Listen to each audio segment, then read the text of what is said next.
They're back, and for the first time since 1999, Glenelg will be part of the finals, but still to be decided is just where the Tigers will finish in the 5. So all aboard, the Bays version of the bandwagon is up and running. Look out, if they secure the double chance, it'll get pretty crowded.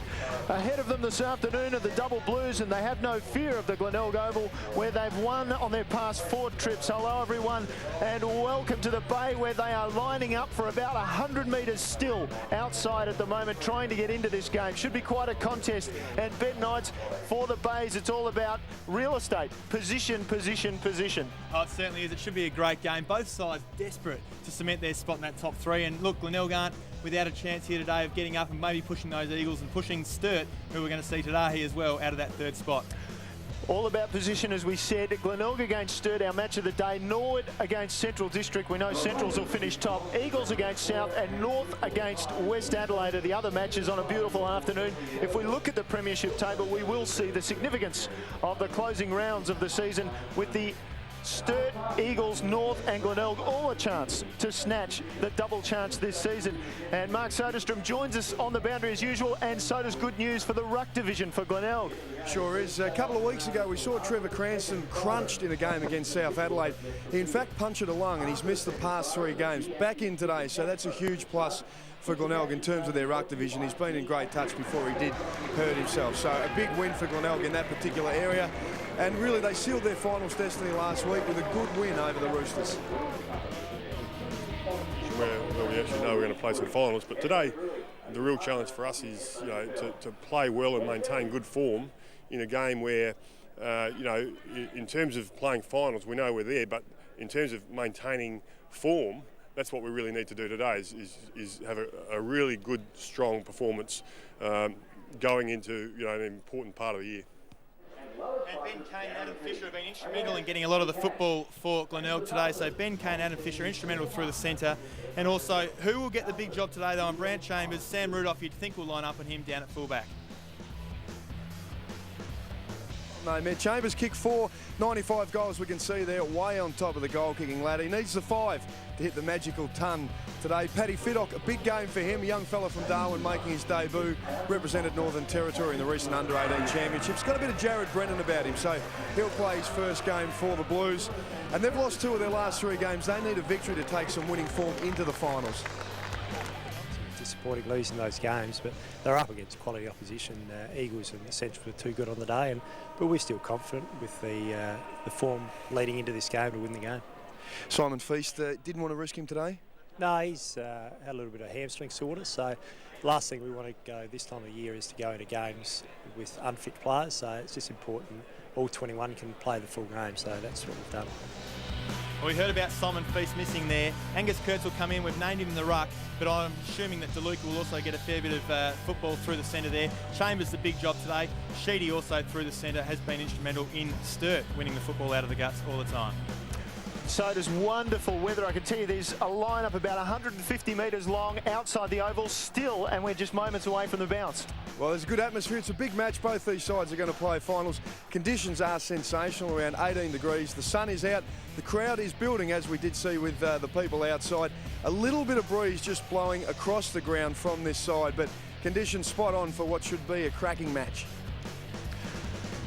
Thanks for that, Sodas. And as we just look through what is shaping as a huge crowd here at the Bay, we may get even 5,000 or 6,000. As I said, there is a big lineup outside the ground, and as the players take up position, be very, very interesting to see just how they shape up these teams, because there is a lot at stake for both clubs. Sturt has been there for most of the season, up in that top 3 ranking. They've surprised a lot of people with their performance under Rick McGowan in his first season.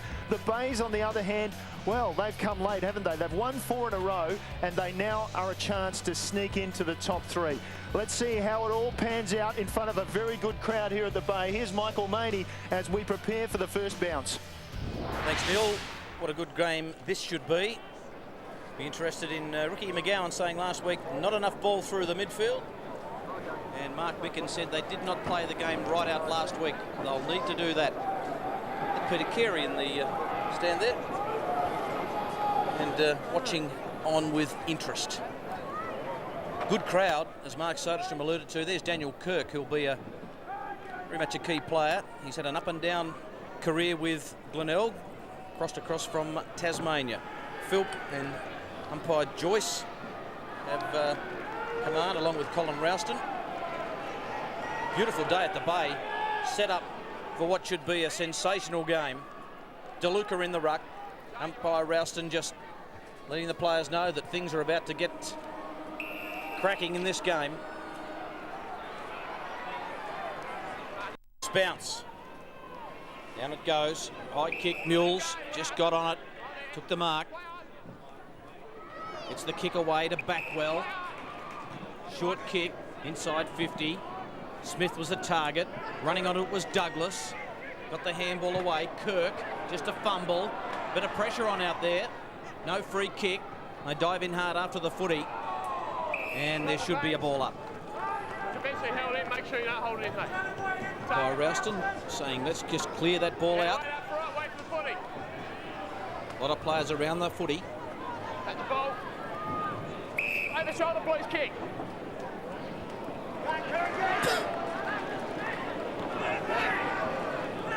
Free kick will go to DeLuca. DeLuca getting the advantage first up in a ruck contest. He goes long looking for Herring and he pulled it down well, and it was a push, said the umpire. And it'll go to Paul Sherwood, the experienced defender who experienced finals football for the Bays in '99 when they last experienced it as a club. Sherwood off and he goes to half forward and he kicks it back to DeLuca. And he fumbles it badly. Smith tries to shape the tackle. Got the hand pass out. Kane wanted to find some room, couldn't under pressure. He's kicked it 40 metres the other way. Now the contest is on centre wing and Hinge is there with O'Keefe. Hinge knocked it out well. And now they share the ball and they'll go away through Marnie. Marnie approaches half forward. Could have held onto it for one more bounce. Instead went inside with the kick. Douglas sandwiched, taken to ground. Double Blues have forced a ball up. Richie Douglas, back from Crow's duty. Smith in there with a tap and Crane ran it over the line for the Double Blues, and Soda's who's sitting on the bench for the Bays. Well, there's Trevor Cranston back into the fold after that punch at lung on the ground there. Also, Luke Panozzo and Justin McConnell bagged 5 goals last time these sides met in round 13 when the Bays got up by 37 points. So shared the honours this season. The two clubs, as you mentioned, at the Adelaide Oval, I should say. The Bays getting up by 37, and at Unley it was Sturt by 26 in round 2. And we'll get another bounce here surely. Wait for the ball. Wait for the free kick to be picked out. Now it's inside forward 50 for the Bays. Ty Allen, last one up. And here it comes, and it goes to DeLuca, an advantage, and so Sturt away, only briefly. Hinge knocked down the kick, and umpires picked out another one. It's in the back. I think it'll go the Bays' way. Wait on it. No, he's paid throwing the ball. It'll come back to Wetherell, or will it? Lots of indecision out there, and finally it's Walk to take the free kick. Chips into the middle, and away they go finally through Evans. Double Blues into attack. Evans' kick is marked by Kirk. Just got in the middle of the pack. Lovely mark. Away to Kane at half-back. He's been a pretty good ball winner for them this year, Ben Kane. Another short kick to Sherwood. Off half-back, and he loves to run and carry from that position. Punches the kick long. Back well, can't get there. Duldick. Wetherell got it to Maclay. Comes back to Wetherell. Hurst underneath it, couldn't take the mark. Mules was there, and the ball rolls out of bounds. Let's go to the Sturt bench, Mark Soderstrom. Well, Darren Gregory just about to come on, having a fantastic debut season for the Double Blues at fullback. He's coming on the ground, Bratton off, and he's on the bench with Ryan Darling and also Angus Kurtz. Thanks, Mark. Kirk got it down. DeLuca below his knees, trying hard. Murphy squeezed the handball out to Kirk. He's got a man running through. Hinge goes long to the pocket. It just goes through for a behind, and it is the first score of the day, and it goes to the Bays. Well, it's an interesting start. We'd think that the intensity will certainly be up. There's a lot to play for both of these teams in terms of final spots. We've talked about it already, and I'm sure we'll mention that a few more times during the day. Oh, go back into attack again through Hinge, and Whiteman came across and took the mark for Sturt. Quick to play on, looks to centre wing, had a couple there and had a second go at getting it. And he eventually got it to centre wing to Thompson and then Evans. Evans inside half forward for it. Chambers leads out, the man on 95 goals. Now O'Keefe wanted to centre it up. It's high. Herring will come from behind. Ball to the front. Head pass out to Moore. And Kane in the 1-2 is running through the centre of the park. They've got numbers. Taking off Murphy. Murphy looks inside 50 for the Bays. Weatherall comes from behind illegally on Backwell. And the Magarey medalist, Brett Backwell, has a look, waits, a couple of leads. Doldig comes, he ignores it, takes his time. Brett Backwell gives it everything he's got. Has he got the distance? No, he hasn't. Ball to the front, Whiteman's there. Allen stalking him. Allen didn't give away the free kick. It's play on as Gregory picks it up. And still it's play on and dragged in by Whiteman. Will get a ball up in the forward pocket. Well, that's good work, Sturt. Certainly didn't want to concede anything there, and you see McGowan a little bit nervous in the box, trying to put a few early changes, see if he can get some advantage somewhere over the ground. The ball up. Who can take it? Umpire Rouston says, give it back to me. And there'll just be a slight delay. A lot of players laying over the football at the moment. There's Mark Micken. Just looking on. Game hasn't broken up yet. Bays need to rush through and get a quick goal if they can. Smith is nabbed and he's pinged for it. Good tackle laid by Bentley, and Bentley will take the free for Sturt. Played some good football this year for Port Adelaide Power. Bentley in short and walk is one of the finds of this year. Good young player. Gets it back in the old 1-2, then Rhoda high tackle. Here's Backwell, wonderful interception. Advantage rule paid. Backwell goes close to goal, lines them up and kicks it. That's a magnificent individual effort by Backwell. And the Bays get the first goal of the game through the reigning Magarey medalist. Well, there'll certainly be an important player for Glenelg today. We can see he's already got had a knock on the nose and a bit of claret coming down the front of the jumper, but that's just what he does so well. He takes the football, he sums up where he's at and where his team's at. He, in that case, had some space to work into, and that was just Walkman a little bit slow, maybe a bit indecisive with the give, and Backwell will hurt you every time. So he summed it up beautifully.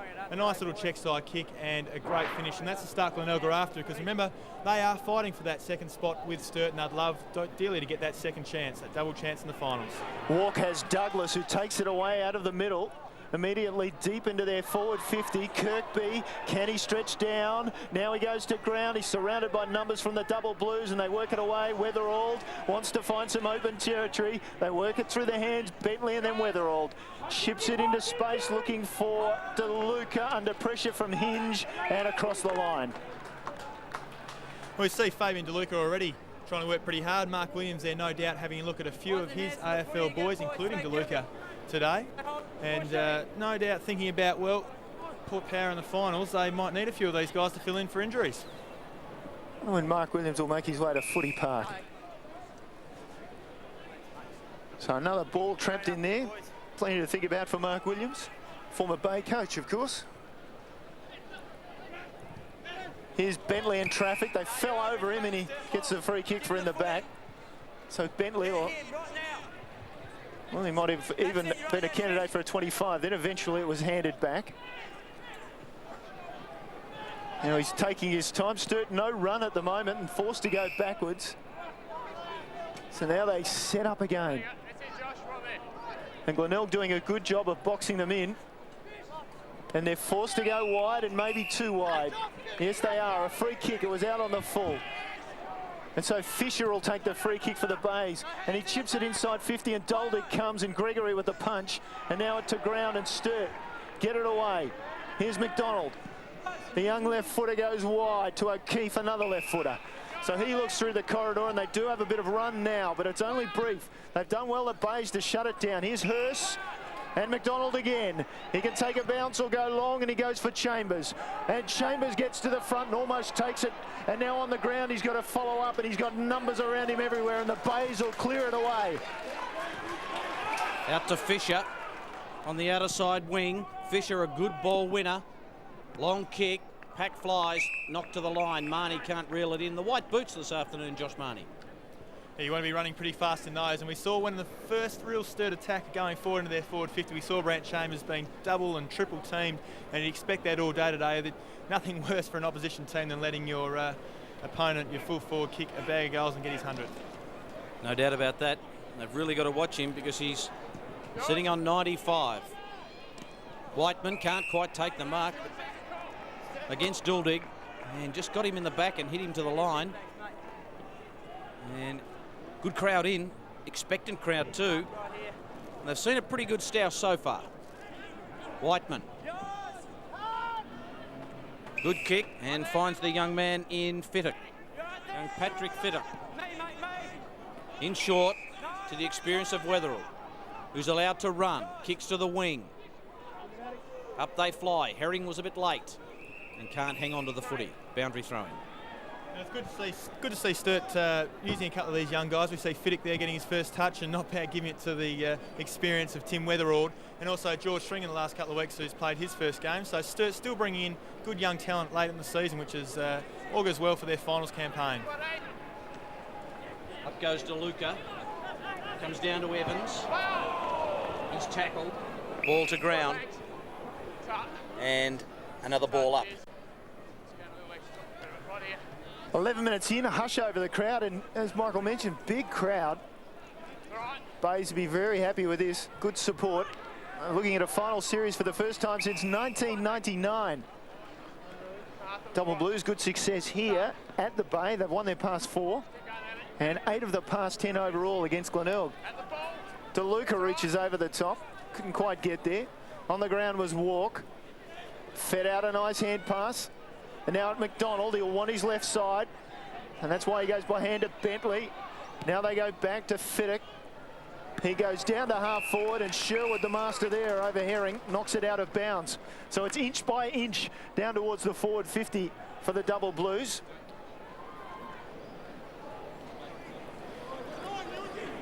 Nine forward 50 entries to 2 in favour of the Bays at the moment. Mules, the captain, clears. Down to Kirkby over the back. Fittock done well in his debuts. Done very well. Bentley was good. Off to Evans. Off on the lead comes Chambers. Oh, he had a yard and then some on Rudolph then. It was a good lead and a very snappy left foot kick coming in from Evans. Low and hard. So we see those 140 games there. He's 27 years old. There's talk of possibly igniting an AFL career, and 27, that would be the go. But get his 100th today, will he? Leans back on the kick. Kick truly with his first of the afternoon. Brant Chambers has 96 for the season, and Sturt has its first of the afternoon. That's where the Double Blues have been so dangerous. We saw Chambers lead. His lead was as quick as you get out there, and the kick coming in was just perfect. See how Sturt leave that big open space in front of Chambers to lead. They really rely upon Chambers to get a lot of the football, to kick his goals, and he's got a beautiful foot in terms of his kicking ability. His accuracy's improved markedly this season, and first for the afternoon. No doubt he and Sturt would love to get those next 4 goals behind them so they can focus upon the rest of the game. It's a good point, Ben, because remember when I first saw him, one of the big talking points was that he was a shocking kick for goal. He used to get a lot of it. Crane tries to dash off. The free kick will go to Kane, right in the centre of this ground. Goes laterally. Finds Sugars. Sugars kicks long. Smith's the target. McClay's there. Ball close to the line. In dispute. Douglas rode the tackle. Got it to his Crows teammate Hinge. He's gone. Had to get rid of it in a hurry, and McClay's pretty happy to see it to the line. Well, it's just the sort of start we thought, nice and tight. The burst, obviously what both teams are looking for. So a bit of pedal action there, keep the legs warm. Oh, you pushed him straight in the back. Whiteman's free kick. I said eyes and hands to the foot. So we see umpire picking up a free kick off the ball. Andrew Whiteman taking the free kick for the Double Blues. They think they want to go short, and they do. Here's Bentley between centre wing and half back for the Double Blues. A lot of play on that far side of the ground. Bentley goes long for Herring. Interesting. Double Blues being forced wide. You know, under coach Ricky McGowan this season, they have really tried to straighten themselves up, and that's why, of course, Chambers, one of the reasons at least, Ben, that he's been so successful. He's now kicked 96 goals, 31 for the season. A lot easier if you're getting the ball in that corridor out from goal. Double Blues working again. Release the handball, Evans nicely. Here's Sheedy, he waits, he centres up, and this time Rudolph gets in front of Chambers, who comes late. And the Bay fans want 25, and umpire quite prepared to let that one go. Great kick from Rudolph. Should have found Hinge. Crane slips in, goes long, another contest. Chambers is there, so is O'Keefe. Came around the front, ball to the line. Holding, was it? No. So both sides have thrown a couple of punches, and they're still feeling each other out, I think, in this first round. Yeah, they are. They're just shadow boxing at the moment, aren't they? And that was well done by Sammy Rudolph both times. He backed in there at Chambers, and he read the first one and got in front, so it was great. Mules, well, he just lost it. They work it well, the Double Blues, and it comes to Crane, and from an acute angle, he puts the Double Blues in front. Great snapshot by the young man who just joined the Double Blues this season from Zilmere in Queensland and originally from Tasmania. Let's have another look. And he loves the goal, Luke Crane. He's kicked 23, this will be his 24th goal for the season, and only what is his 19th game now. So he certainly loves the goal, and you can see his finishing skills there are exquisite. So he's been another one of those great finds by Sturt. Change made in the ruck for the Bays. Trevor Cranston back into the fold after not playing since round 17, and Daniel Kirk just coming off for a breather. Kirk, we saw Peter Carey sitting in the grandstand. He was the one who recommended Kirk to the Bays Football Club. Allen out of the middle, almost got caught. Then he went along looking for Doldig, and he takes a strong, strong mark. And there are problems for Gregory. It looks like he's done an ankle in that contest. He is just forward of the mark at the moment, and he's in a lot of pain. So Gregory, as you see, he looks like he's rolled the ankle. Let's have a close look at how this may have come. He came late. It was almost on the takeoff that Gregory's hurt his ankle. Rather than coming down like you'd normally expect and rolling an ankle over, it's almost on the takeoff. And I don't know if it's just above his ankle or if it's the ankle, something's given way there, but it certainly doesn't look good for Gregory. And on the positive side for Glenelg, though, what a fantastic grab by Doldy against two. Just to hold his position, take a nice strong grab, and if he can finish this off, it would be a dream rebound, I guess, for Glenelg. And they've called for the stretcher now, and so there was talk all season. Double Blues really haven't been troubled by injury, but Rick McGowan has his headaches now. Yeah, they have had, look, a pretty good run. A couple of players, Simon Feast, of course, missing his second week with a hamstring. He has been a big loss because he has been in superb touch after struggling with his body the past few years. Gregory, like we mentioned earlier, he made his debut against North Adelaide, I think, around about round 6, and has been in the side since. Has been pretty important, very unobtrusive as a defender. So his loss could be very important, and it's just the time of the year when things, well, you don't want them to be happening this way, but the Blues, just a couple of little areas they need to cover. And so does down there on the bench. You know, that's a pretty big loss to lose someone that's been quite solid for you down back. Who do you think they'll throw down to fullback now? Well, they can play around a little bit with their lineup. They do have a little bit of flexibility. So I think Luke Button can always move back. I don't think there's any real issue too much today. But, yeah, look, long term, if it is something serious, I think come finals time, it could leave a little bit of a gap for them. Sure, it might rely upon them maybe to throw DeLuca around a little bit and bring Kurtz into the ruck, and that will certainly take away from their centre clearances. Oh, there you are, I see you. Just another look at how Gregory rolled the ankle. He's had a good season in his 15th game for the Double Blues. His debut season coming from the Waybacks Football Club over at Port Lincoln. Represented SA country in the championships last season, in the Australian Country Football Championships. And now he looks to be in a bad way with that ankle, coming off the ground on the stretcher. Interesting to note while this was all happening, I noticed that Matt Doldig, who we might forget, took the mark and is lining up for goal. He was out the back with Brett Backwell. They snatched the ball and they were kicking it back and forward to make sure he maintained a little bit of warmth through that leg.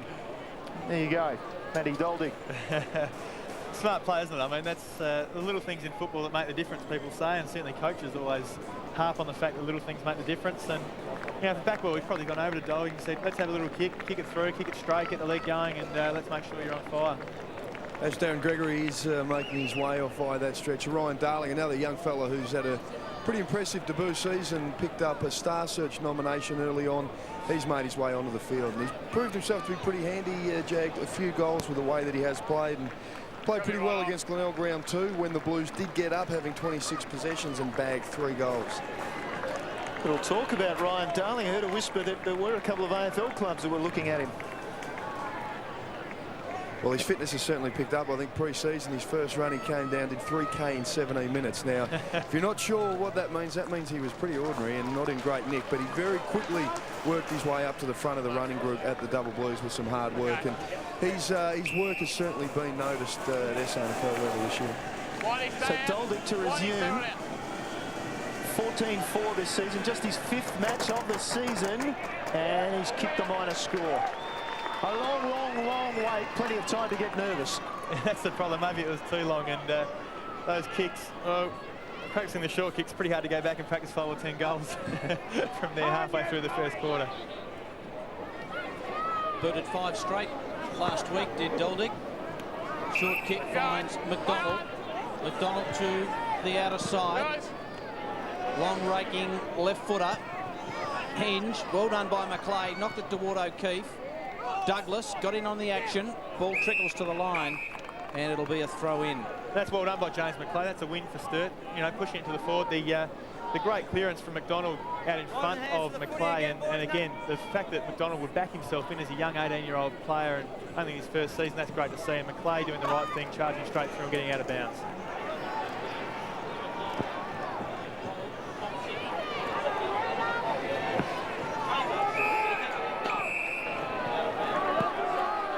What may worry me a little bit, Michael, there is the fact that we saw the kick coming into Sturt's forward line, and the fact that they're so Brant Chambers oriented that even when maybe it would have been better to have a shot on goal, they've gone to Chambers, the ball's drifted out of the pocket, really didn't give him much of a chance, and didn't get Sturt a chance to score. Moore has got it now and dropped it. Crowd don't like it. Good crowd in too, making plenty of noise.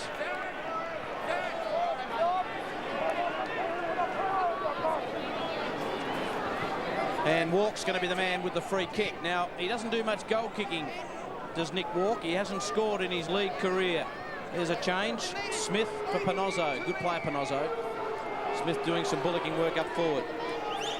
Walk's goal kicking stats read 0-0. After now, 1 straight in league footy to Nick Walk. And I mentioned a few moments ago, Ben, that this young kid has come into the side, played in the under-18s for South Australia, and he's really going to be some sort of a footballer, I think.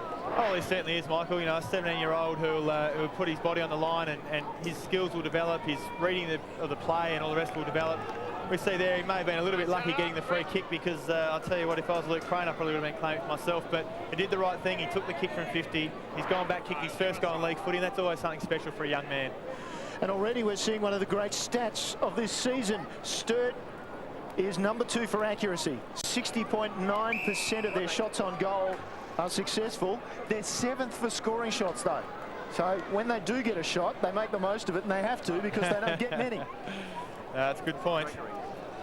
The ball back in the middle. Here's Bentley charging out of the middle, and Chambers charges out of the goal square, and Rudolph just bustles him under the ball. It's rolling. Nobody's touched it. Now Rudolph has. Run, Rudolph. And we heard of fantastic. And we heard about Darling before. And I'll tell you what, Darling, can he run? He was quick. There's no question about that. Marnie to Hinge, back to Mules, the skipper, who just runs so smoothly at the back. McLeay, Murphy was waiting also. Ball was touched. Sheedy's got to get on with the job. Feeds to Weatherall, the old firm. Weatherall dealt with. Walk, and it was going to be an advantage, but Nick Walk just got collared by Douglas, and it'll come back. Walk's the man with the free kick. Numbers on the wing. Uses it pretty well. Kurtz takes the mark, or it's got to come back again. So Colin Rouston getting a bit pedantic. Man on his own in Whiteman. And can he slip the back well tackle? Yeah. Goes with a long bomb, but he went wide. But Herring has really stood up. He's had a hip injury, but back into the side today. Kicks long, targets Chambers. And he's given away a free kick, the big man, the number 7. And the advantage rule, and McConnell comes out of half-back. Chips wide. Panozzo takes his time. Sturt get the numbers across onto this side of the ground. Panozzo down the line. Hurst. One grab, no. Look away, hand pass by Thompson. Whiteman's kick was great. Crane can take off. He tried to before he actually had the ball. Now he's right, and he goes for Chambers. Chambers a leap and grab. Oh, yeah. That one was set up, wasn't it? What a magnificent kick that was from Crane. And I think the fumble did him the world of good, in fact, because Chambers was able to slip his man. That's exactly right. The fumble actually made the Glenelg boy just overcommit there, and I think he just thought he was going to take it. He'd have to grab him, and all of a sudden he's dropped the footy, put it on the deck, and he just overcommitted in the Glenelg defender. And Crane's kick to the hot spot, top of the square. Chambers one out, and look, lining up for number 2 in the first quarter. That's a good start to his day. And now he's got 2, and he's got 97 for the season, and the Double Blues have made a great start to this match. We just look at this, Ben, in terms of the inside 50s. It's now evened up. At one stage, I think it might have been 8 or 9 to 2, and now it's 9 for the Double Blues, forward 50 entries, 10 for Glenelg. Yes, that's exactly right, Neil. It was, like you mentioned earlier in the call, the fact that inside 50s were swayed well and truly towards Glenelg, but in the last 10 or 15 minutes, since that injury down back to Gregory, Sturt have just dominated all the stoppages, and they've got the run of the football going forward. 17-point lead now to the Double Blues. McDonald just went to ground. It's a pat on the head from Jade Sheedy, the number 9 for Sturt. Wonderful conditions for footy. Cranston got it down. Fisher with a clearance. McConnell. In goes Murphy. Thompson just extracts the footy from there. McDonald just got the handle in the end. Sheedy squeezed it out to Crane. Crane might go all the way. We know he can kick a long goal. It's got to come back. It's drawing. It's drawing. He celebrates. That is a wonderful piece of play from Crane. He set up Chambers in the last play and then just went it all himself that time. Ben, that is just one hell of a goal. It's a great finish to take and burst, and then at full pace under pressure, knowing the fact with that right foot hook and a little bit of bend, it will come back right to left of screen. But just a great finish. You see the pressure he's under there, and he's almost just urging that football to bend that little bit more, and a fantastic finish. And he has been extremely dangerous up forward. We saw him deliver to Chambers in that last kick. He kicked the goal himself there, and he's also been instrumental in their first quarter. So Glenelg with some problems down back.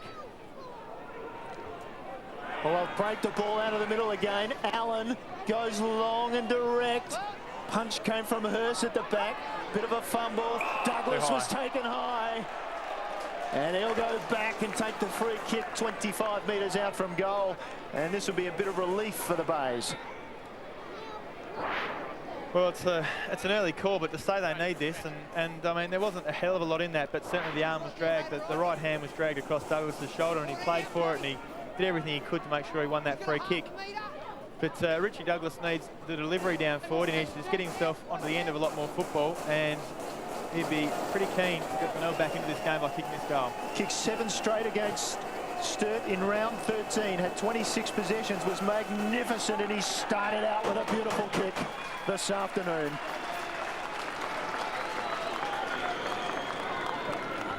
Well, it's a good finish, and you'd expect nothing less from Richard Douglas, being again an AFL listed player and a guy whose experience is growing week by week.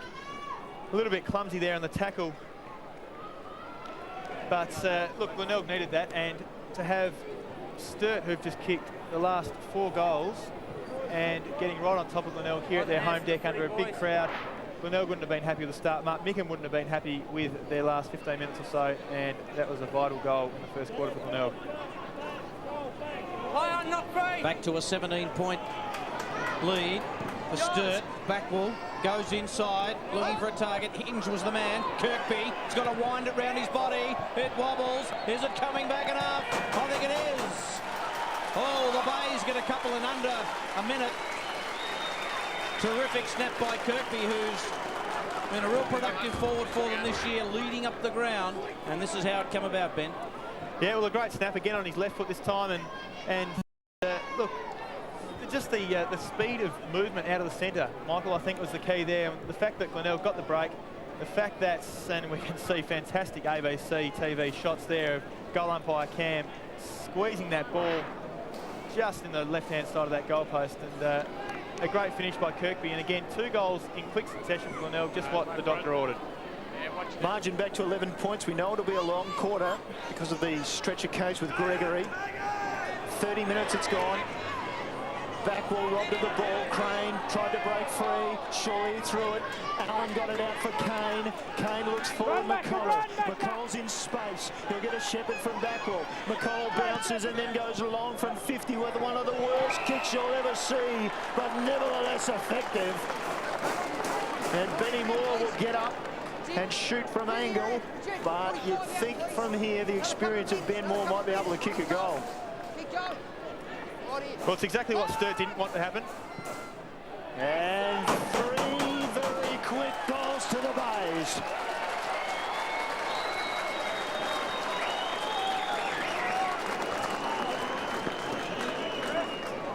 So 3 quick goals and Glenelg are back in this game. We talked about the fact they dominated the first 10 minutes. The injury for Sturt, and then all of a sudden Sturt have stepped it up in the last 15 minutes of this quarter, but then, which has been a little bit uncharacteristic of Sturt this year, they've allowed Glenelg to come back in this red time, so to speak, the last 5 minutes or so of this quarter and get back into this game. It's a fairly hefty looking cut there on Byron Murphy. Ball back in the centre. This has just been a terrific start. 9 goals in the first term. There's Byron Murphy, being all patched up. Quick look at the camera just to make sure everything's tidy. Out of the centre, the kick forward. No mark to Darling. Running onto it, Thompson and Panozzo. Stolen by Mules. Good handball. Fisher ducked, and I think he might have got a free kick anyway. Evans was a bit sloppy over the top, and Fisher at half back. Let's have a look at this, Ben. Your decision? Oh, look, he certainly played for it. He ducked the head a little bit, and but you know the free kick was there. It was a little bit clumsy. Kirkby, lovely mark on the wing. Drives a real wobbly old ball. No one can take the mark. Ends up with Bentley. And Walk got it to Sheedy. Dangerous. And the kick just hung. And just allowed Sherwood to come through. Handball through by Bratton. Siren ends an entertaining first quarter in which Brant Chambers, looking for goal number 100 for the season today, has booted a couple in his quest to be a 100 goal kicker. And at quarter time, it is a lead of just 5 points to the Sturt Football Club. 5-1-31, Glenelg 4-2-26. Well, thanks, Michael, and I've been super impressed by some of the youngsters for Sturt. McDonald and Walk, likes of those guys, willing to back themselves coming up and run the football from defence. And we saw how dangerous they were when going forward, and we know Chambers, look, he'll get on the end of as many as he can today. And yeah, it's been a great start, and the start we were expecting. Seesaw, absolute battle between sides that will finish in the top 5. We're going now to our look at the week in VFL and WAFL footy. Sandringham had the minor premiership wrapped up going into their round 20 VFL clash with third-placed Coburg. But the reigning premier showed no signs of letting up early, booting the first 3. But the Tigers hit back. Nat Caruso brilliant as they kicked 4 goals to 1 to finish the term and go into quarter time trailing by just 3 points. Neither team was able to break away in the second. 2 goals from Guy Martin had the home side out by 4 before Coburg put on 2 in a row to end the term 13 points behind. Patrick Bowden got the Tigers off to a perfect start in the third, with Ezra Poyas hitting back for the Zebras before the visitors put on 4 goals in a row in an inspired display. Connors has taken the mark of the year. 4 goals in a row to start the final term had the Tigers home. The Tigers win a big boost in confidence going into this weekend's qualifying final against Geelong. Sandringham with plenty to think about before their showdown with the Seagulls. In other matches, Box Hill went down at home to Werribee. Casey proved too good for Frankston, winners by 10 points. Port Melbourne cemented their spot in the final 8 with an 18-point win over the Bull Ants. Williamstown's big second half saw them account for Tasmania at Bellerive. Geelong beat Bendigo at QE Oval, and the Roosters had the bye. So at the end of the home and away season, the ladder sees Sandringham finish on top from Geelong, Coburg and Williamstown. North Ballarat and Casey are next, with Port Melbourne and Bendigo rounding out the 8. The Bull Ants' poor percentage sees them just miss out on a finals berth. Werribee, Frankston and Box Hill next, with Tasmania claiming the wooden spoon after a forgettable season. West Perth hosted South Fremantle in the penultimate round of the Waffle, and with a spot in the top 4 on the line, the Falcons started brightly, racing to a 22-point lead. But the Bulldogs hit back with 2 late goals, and at quarter time they trailed by just 11. The second was a low-scoring affair, with both teams wasteful, adding just 3 goals between them. Again, it was West Perth who looked the better side. Anthony Salikas put them 3 goals ahead with a late major before Paul Magambwa had the Dogs within 13 points at the main break. 4 in a row to start the third term had the Falcons out by nearly 40 points, and it looked as though they would run away with the game. But South hit back through Chris Miller and Scott Delmenico, and when Magambwa kicked truly from a courageous mark and Toby McGrath finished the term with 2 in a row, there were just 4 points in it at the last change. It was an arm wrestle in the final term, Jason Salisic drawing first blood for the home side, and the Dogs hitting back with 3 in a row. Ben Sharp kept the Falcons in it with a crucial snap before a miracle goal from Lucas Teague and another brilliant mark and goal from Magambwa. A mismatched...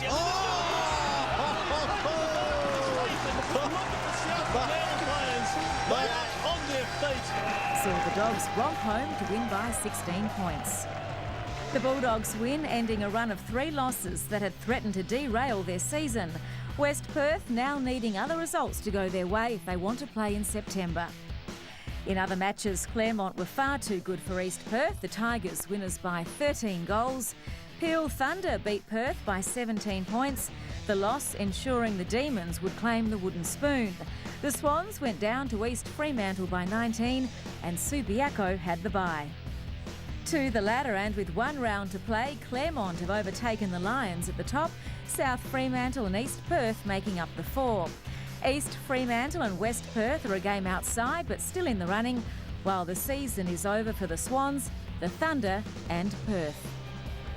Angela Pipos there with her report on the WAFL and the VFL. Plenty to look forward to there as well as here, where it's a great match this afternoon. 5 points the difference in favour of the visitors, Sturt.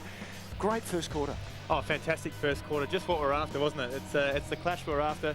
Glenelg led early, Sturt came back at them, Glenelg came back at the end, so looking forward to the second quarter. Let's have a listen to Mark Micken in the Glenelg huddle.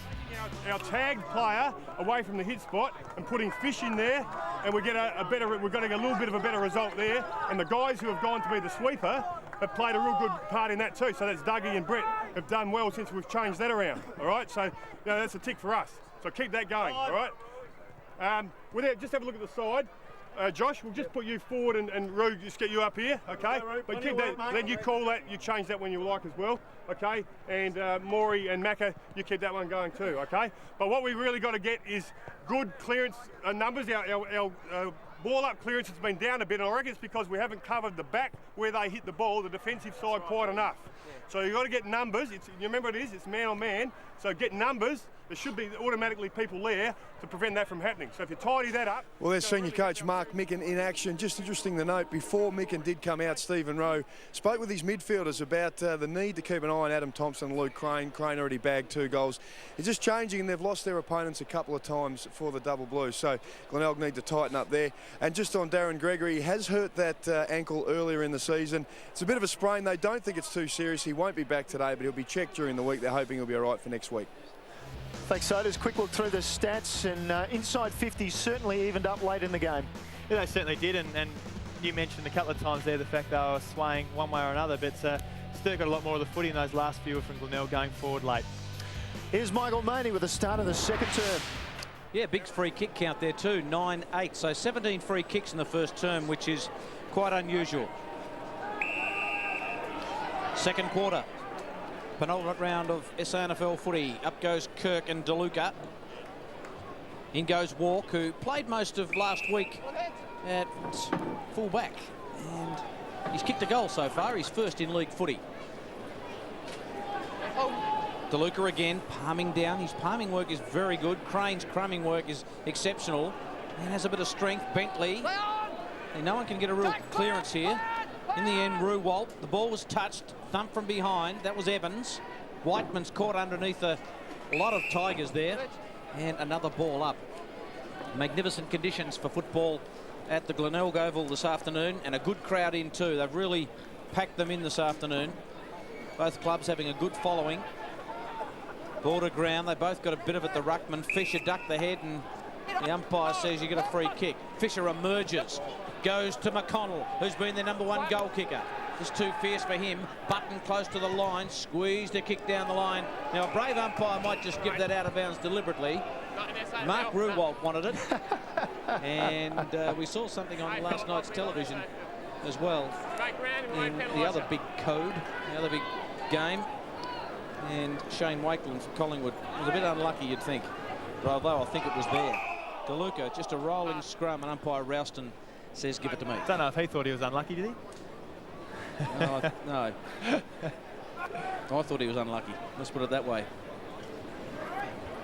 Big scrimmage, a lot of players around this football. The umpire's just letting it go for a moment, then calls for a ball up. Structurally, Ben, I don't think much has changed from that first turn. I'm trying to pick up a couple of changes, but I think both teams at the moment are reasonably happy with their structures and the way they've started, and just urging a couple of their boys, like we heard Mark Micken, urging a couple of those boys to get a bit tighter, to keep getting the football, and Sturt trying to be a bit tighter on their forwards. But across the ground, pretty much the same structure we started with. Sammy Rudolph down there on Chambers, even though Chambers got those early couple. McConnell's gone to full forward for Glenelg, as you'd expect. I mean, he started on the bench, which was a little bit unexpected for me as well. Bentley, brilliant through the pack. Now Thompson wants to dish a hand pass. Crane was coming. He dropped it in short for O'Keefe. He'll want his left foot, and that'll swing him back to the centre. He goes by hand. Bratton, careful kick. Coming across was Fisher in front of Herring. It's knocked away to O'Keefe. Chipped it inside 50. Thompson was there. And the punch came. It came late, but it came effectively. And Chris Kendall, you got the leading stats winners in the first quarter. Yeah, thanks, Neil. Greg Bentley, big one there with 13. Walk 8, Weatherald and Whiteman 6 apiece for Glenelg. Fisher and Kane 7, Backwell 6, Mules 5. Fisher ducked into it. We'll get a bounce. Inside the forward 54, the double blues. Mark Micken. Mick Markin, I was about to Markin. Yeah. On the phone there, and wait on it, off the ball. Another one picked up. Colin Ralston officiating. He's picked one up off the ball, and Ben Mules will take the free kick. So Mules will chip it. And he goes slowly to Sherwood. He's got Ruwalt. And he goes slowly. high, and coming across O'Keefe. And now at the front, Chambers. He kept it in, and the umpire said, no, you didn't.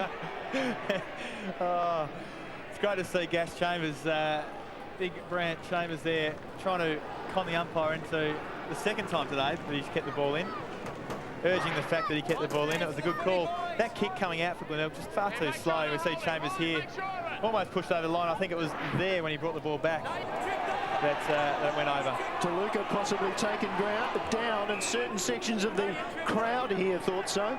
But we'll get another ball up. Everybody arguing amongst each other. It's good. A big crowd, lots of banter, and we'll see that all afternoon. Those boundary umpires, they just love to get their hands on the ball sometimes, don't they? Don't all umpires. Yeah. Wide kick. O'Keefe's going to be the first man there. He'll want that left boot and gets it, and then Sheedy's got to do some work. The blue boots this afternoon, the 0-2 McGarry medalist, kicks toward the flank, but that's not some of his best work. And Kane just got back and uses Mules. They just like to switch it and switch it back, and over the other side it goes. Sherwood, Panozzo. Just the one bounce, and then finds Kirkby on a good lead. Couple of kicks from goal, Rory Kirkby, who kicked that wonderful left foot snap in the first quarter. Really terrific kick. Doldig gives the lead. He's a long way out. And just got a clip there. from young Feddock as he went past. Daldick just got himself unbalanced, and that was a horror kick. And McClay, he can't get aside. Calamity. A lot of errors there. Murphy, give us some sense. Kane, some good tackling. Daldick, have another crack at it. He did. This player pushed off the ball was Douglas. Whiteman feeds the handball. Bratton back to Walk. Oh, they run into each other. There's a whole heap of double blues there. Walk over the top. Sheedy uses Evans. Evans goes with a kick. Oh, Thompson did well to get a hand on the footy. A back. And then away it goes again, Neil. Calamitous series of errors there. Daldick and McClay showing that below the knees they're not all that effective. Mules now, wonderful kick finds Kane, can go towards half forward, carries and then kicks long. DeLuca's back there for the double blues, and the punch came from Fiddick, and around the corner the snap is there from Kirkby. Lovely finish for the Bays, and Kirkby has two. He's been really important for Glenelg so far. He's got a lot of the football. He's actually been getting the football through the centre, and he got the first clearance of this quarter. And then just see him so clever with the kick, and that's twice he's got around the left foot.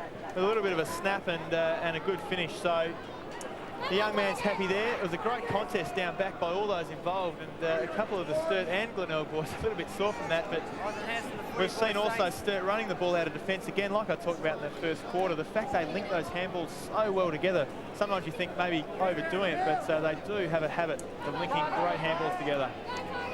Kirkby's second, but Sturt go forward.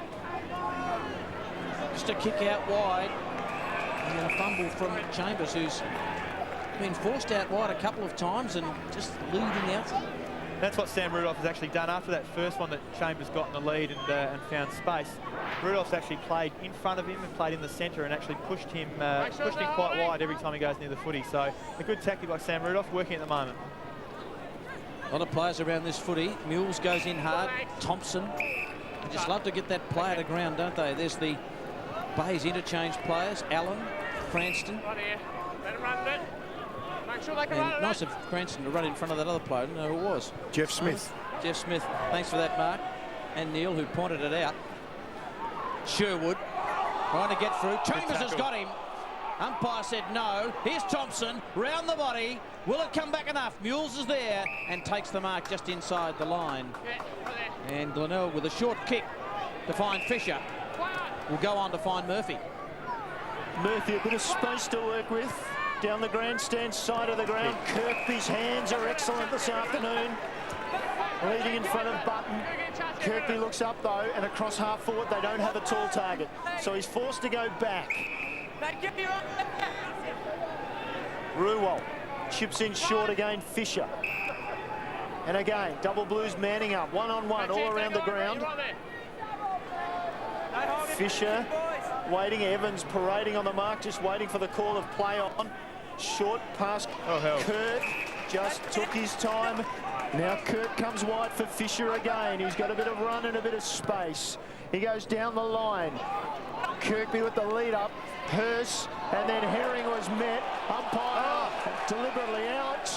Throw it in. Gee whiz. Well, he was just stunned for a moment, Herring, by that hit, and he thought, well, we'll get a bounce down. As Ruwalt came in, he said, well, I'll farm it over the line, and he got away with it. Not in SANFL footy, to quote Colin Ralston, he said before. That was a leg, now it's play on Hurst.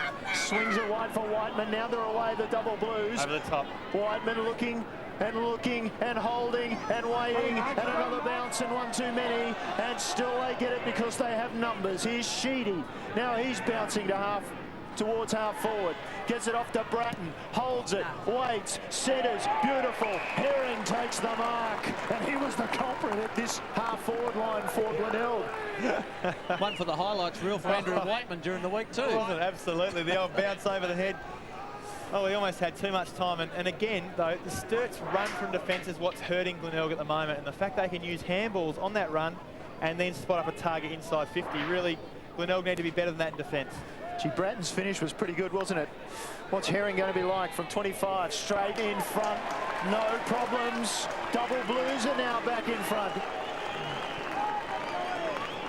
Well, Glenelg have to be better than that down back. We know number one Sturt are reliant upon going to Chambers. So yes, there's 2 or 3 Glenelg players on Chambers every time it goes forward.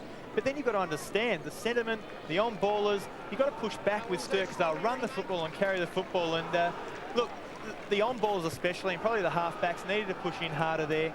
Give Rudolph the chance to not be so reliant upon, watching Chambers, and then just help out the defenders. And really, that's inexcusable, the fact that they can spot up a man like that inside their 50. One thing that will be frustrating Ricky McGowan is their slow starts to quarters. Here's Evans from outside 50. A long launch. Will it make it? No, just touched on the line behind. And just getting back to that, they took 12 minutes to kick their first in the first quarter. They took 10 minutes to get their first in the second. 1 goal the difference, 10-minute mark, second term. And a lot of indecision back there for Ben Mills. Eventually, down the line. And at the back, DeLuca reaches up. Umpire said you put hands in his back, and so Kirk will take the free kick. So Kirk waits, and Kirk B leads up. And good hands again. The punch came, though, Moore. Moore wanted to square it. Whiteman went at it, as always. Now Backwell, taken to ground by Weatherald. He's jogging him, is Weatherald, and he still got him. And the umpire went down and then got up and said, give it to me. And Backwell's put a couple of good little hooks in there as well. And Sodas, we've got some action on the Sturt bench, unfortunately on crutches. Yeah, Darren Gregory, as we said, he did roll his ankle in that first term. Now, the club at the moment don't think that it's too bad. There's certainly no break, they believe. He will be assessed during the week, but they're hoping that it'll be something that can be cleaned up during the week. He'll be looked after and could front up next game against North Adelaide. It's amazing what we do in football, Neil. We hurry the game up by saying you can kick it out with it before the umpire blowing the waving the flags and all that sort of thing. Then we have this ridiculous situation. We've got to wait for someone who's just got to move 2 centimetres to his left before we can get on with it. And now he kicks the tumble punt, and that's just made for breaking fingers. McClay gathered it well. Fiddick was good and found the boundary. Did he? No. Ruwald got the world's worst bounce. Herring bounced off Rudolph. And he gets it back now, swings it in, dangerous. And caught was Bentley, and the umpire says, I'll have it as you were, ladies and gentlemen. Back to your corners and come out boxing again. What a contest this has been. Sturt leading by a goal. Angus Kurtz ready to come on the ground. It's just what you want to see too, Neil. That physicality, and both these teams have to stamp their authority on the game because they could face up again in a couple of weeks in finals. Well read by Sugars, who belts it long, and there was holding, and Doldig will take a free kick. And McClay trying to plead his case. He's studying commercial law. So as a lawyer, or a future lawyer, just arguing his case. And you can see just in the bottom right-hand corner of the screen there, Neil, that McClay just restraining Doldig. And not happy with the decision, but again, you can't keep a bloke out of a contest. Doldig from Millicent, prime recruiting area for the Bays. He likes it. Umpire did a lot of work to his right, but it's still a goal. Just giving the umpire a bit of a workout, and Doldig was happy off the boot. It was point blank, or as close to as you're going to get. You can see in the bottom right-hand corner of screen, doesn't look like there's a lot in it. Watch that bottom right-hand corner. I think Doldig's milking it for as much as he can because McClay's just got that left hand over the left arm, but he'll take them every day as a forward, and Doldig getting dangerous down there, certainly making McClay think about it and getting on top. So a crackerjack game, back and forth, just what we're after. 1-1 to Doldig, who did 5 straight last week. Allen can't extricate himself from there, and Walk, who's doing some very solid work this afternoon, the young man. Not bad for a 17-year-old. He's going to be a good one, no doubt about that. Bentley, he's pretty good already. Squeezed the kick out and found Evans. Evans will want that left boot. He can kick long distances. This is no exception. Chambers, well done by Sherwood to get a hand on it.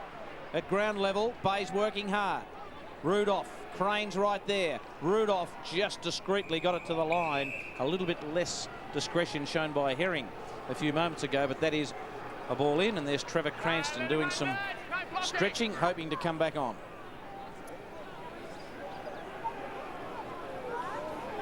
Kurtz and Kirk.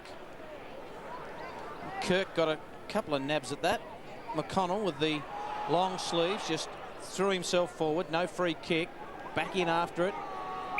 Just a rolling scrum at the moment. The umpire comes in and balls it up. 15 minutes gone. Boys, the marks are running Glenelg's way 37-18 at the moment, but Sturt have had more inside 50 marks, 3-2. Chris Kendall on stats for us. That's interesting, and gets more interesting as the game goes by, because games are won and lost sometimes with marks inside 50. McConnell over to Ruwalt, who just clears the area and hoping for a mark. Won't get one. Ball thumped away by Button. Kirkby threw himself forward. No free kick. And he's just laying on a footy. And he's a bit upset about it, the young man. But I think it might have been there. Sturt's first free kick of the quarter too, 5 to Glenelg. Timmy Weatherall calling for the trainer as well.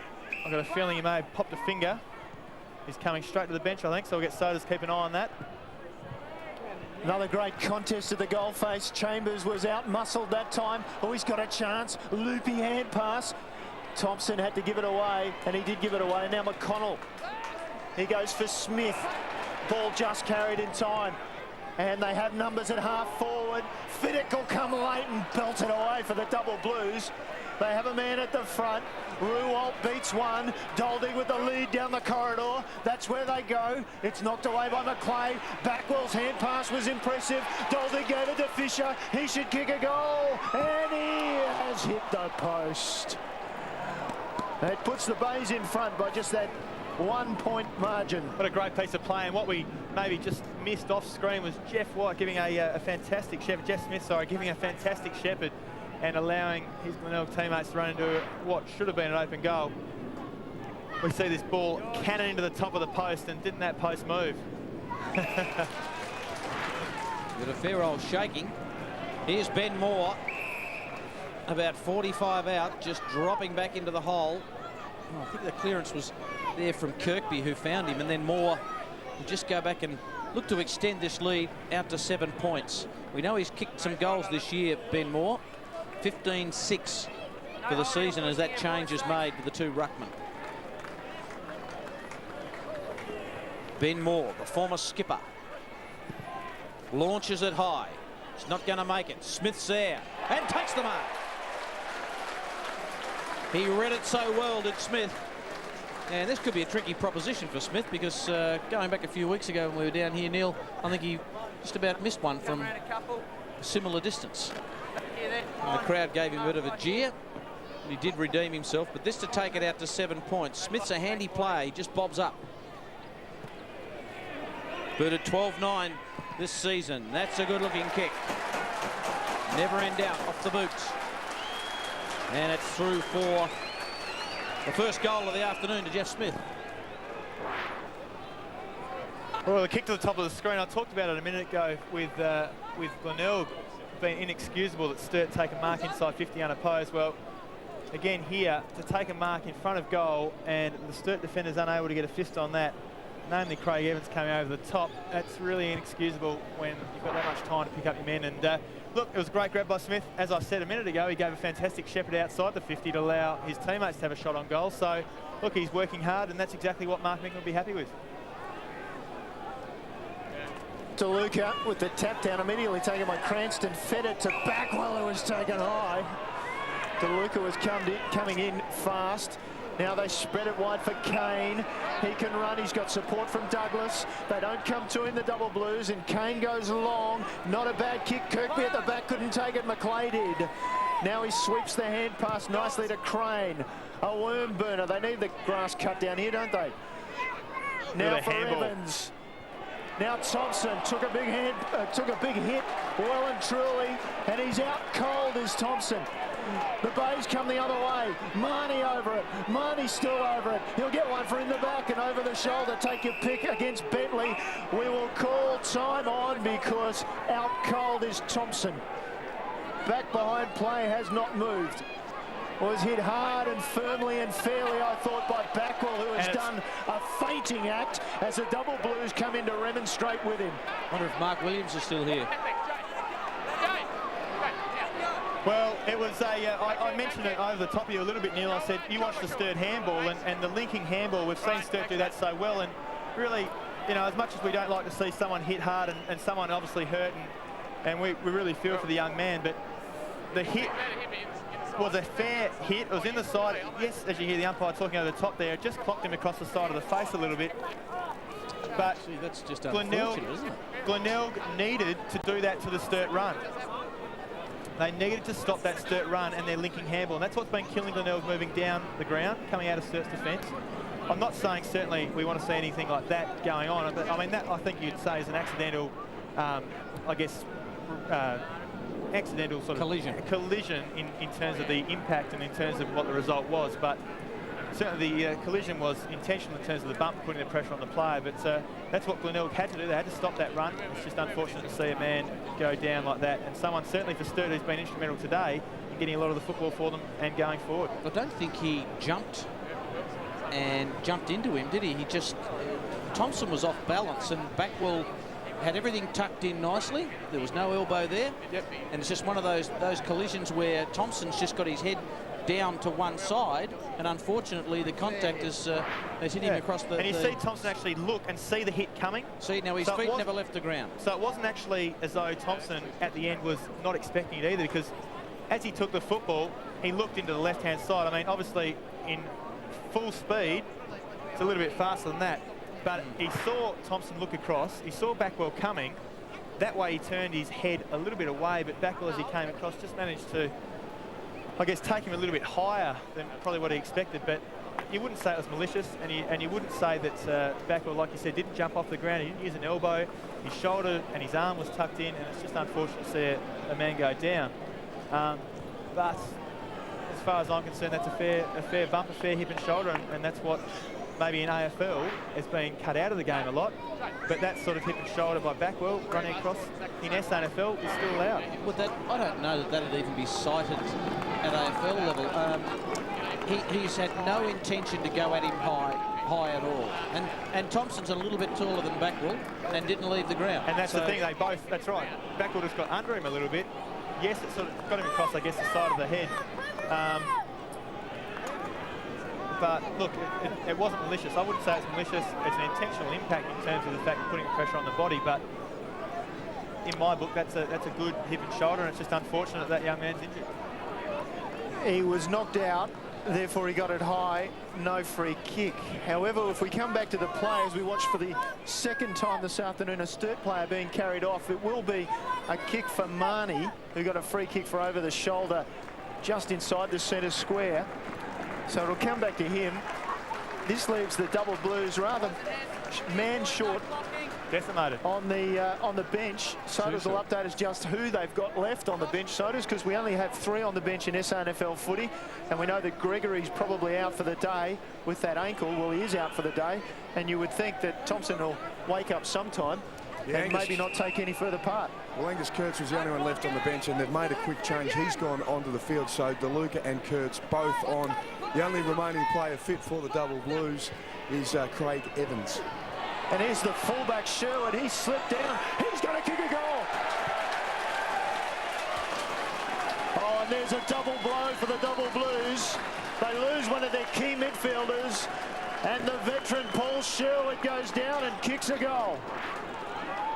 And look at the celebration there too. I mean, when a veteran like Sherwood can sneak down from fullback, kick a goal, and then have almost an entourage on the way back to fullback. He's had 15 Glenelg players around him for about a 100-metre jog back to fullback, and no doubt Rudolph and Sherwood will go back down there and tell Chambers and Kurtz, well, hang on, boys, don't worry about kicking goals yourself, let's try and stop us. And Glenelg, well, they creep away, and with 2 players down for Sturt, Sturt could be in trouble. Every player on the field was in the Glenelg forward line when that ball was released, and somehow Sherwood found an opening and kicked a goal. So there's John Hinge taking in some H2O.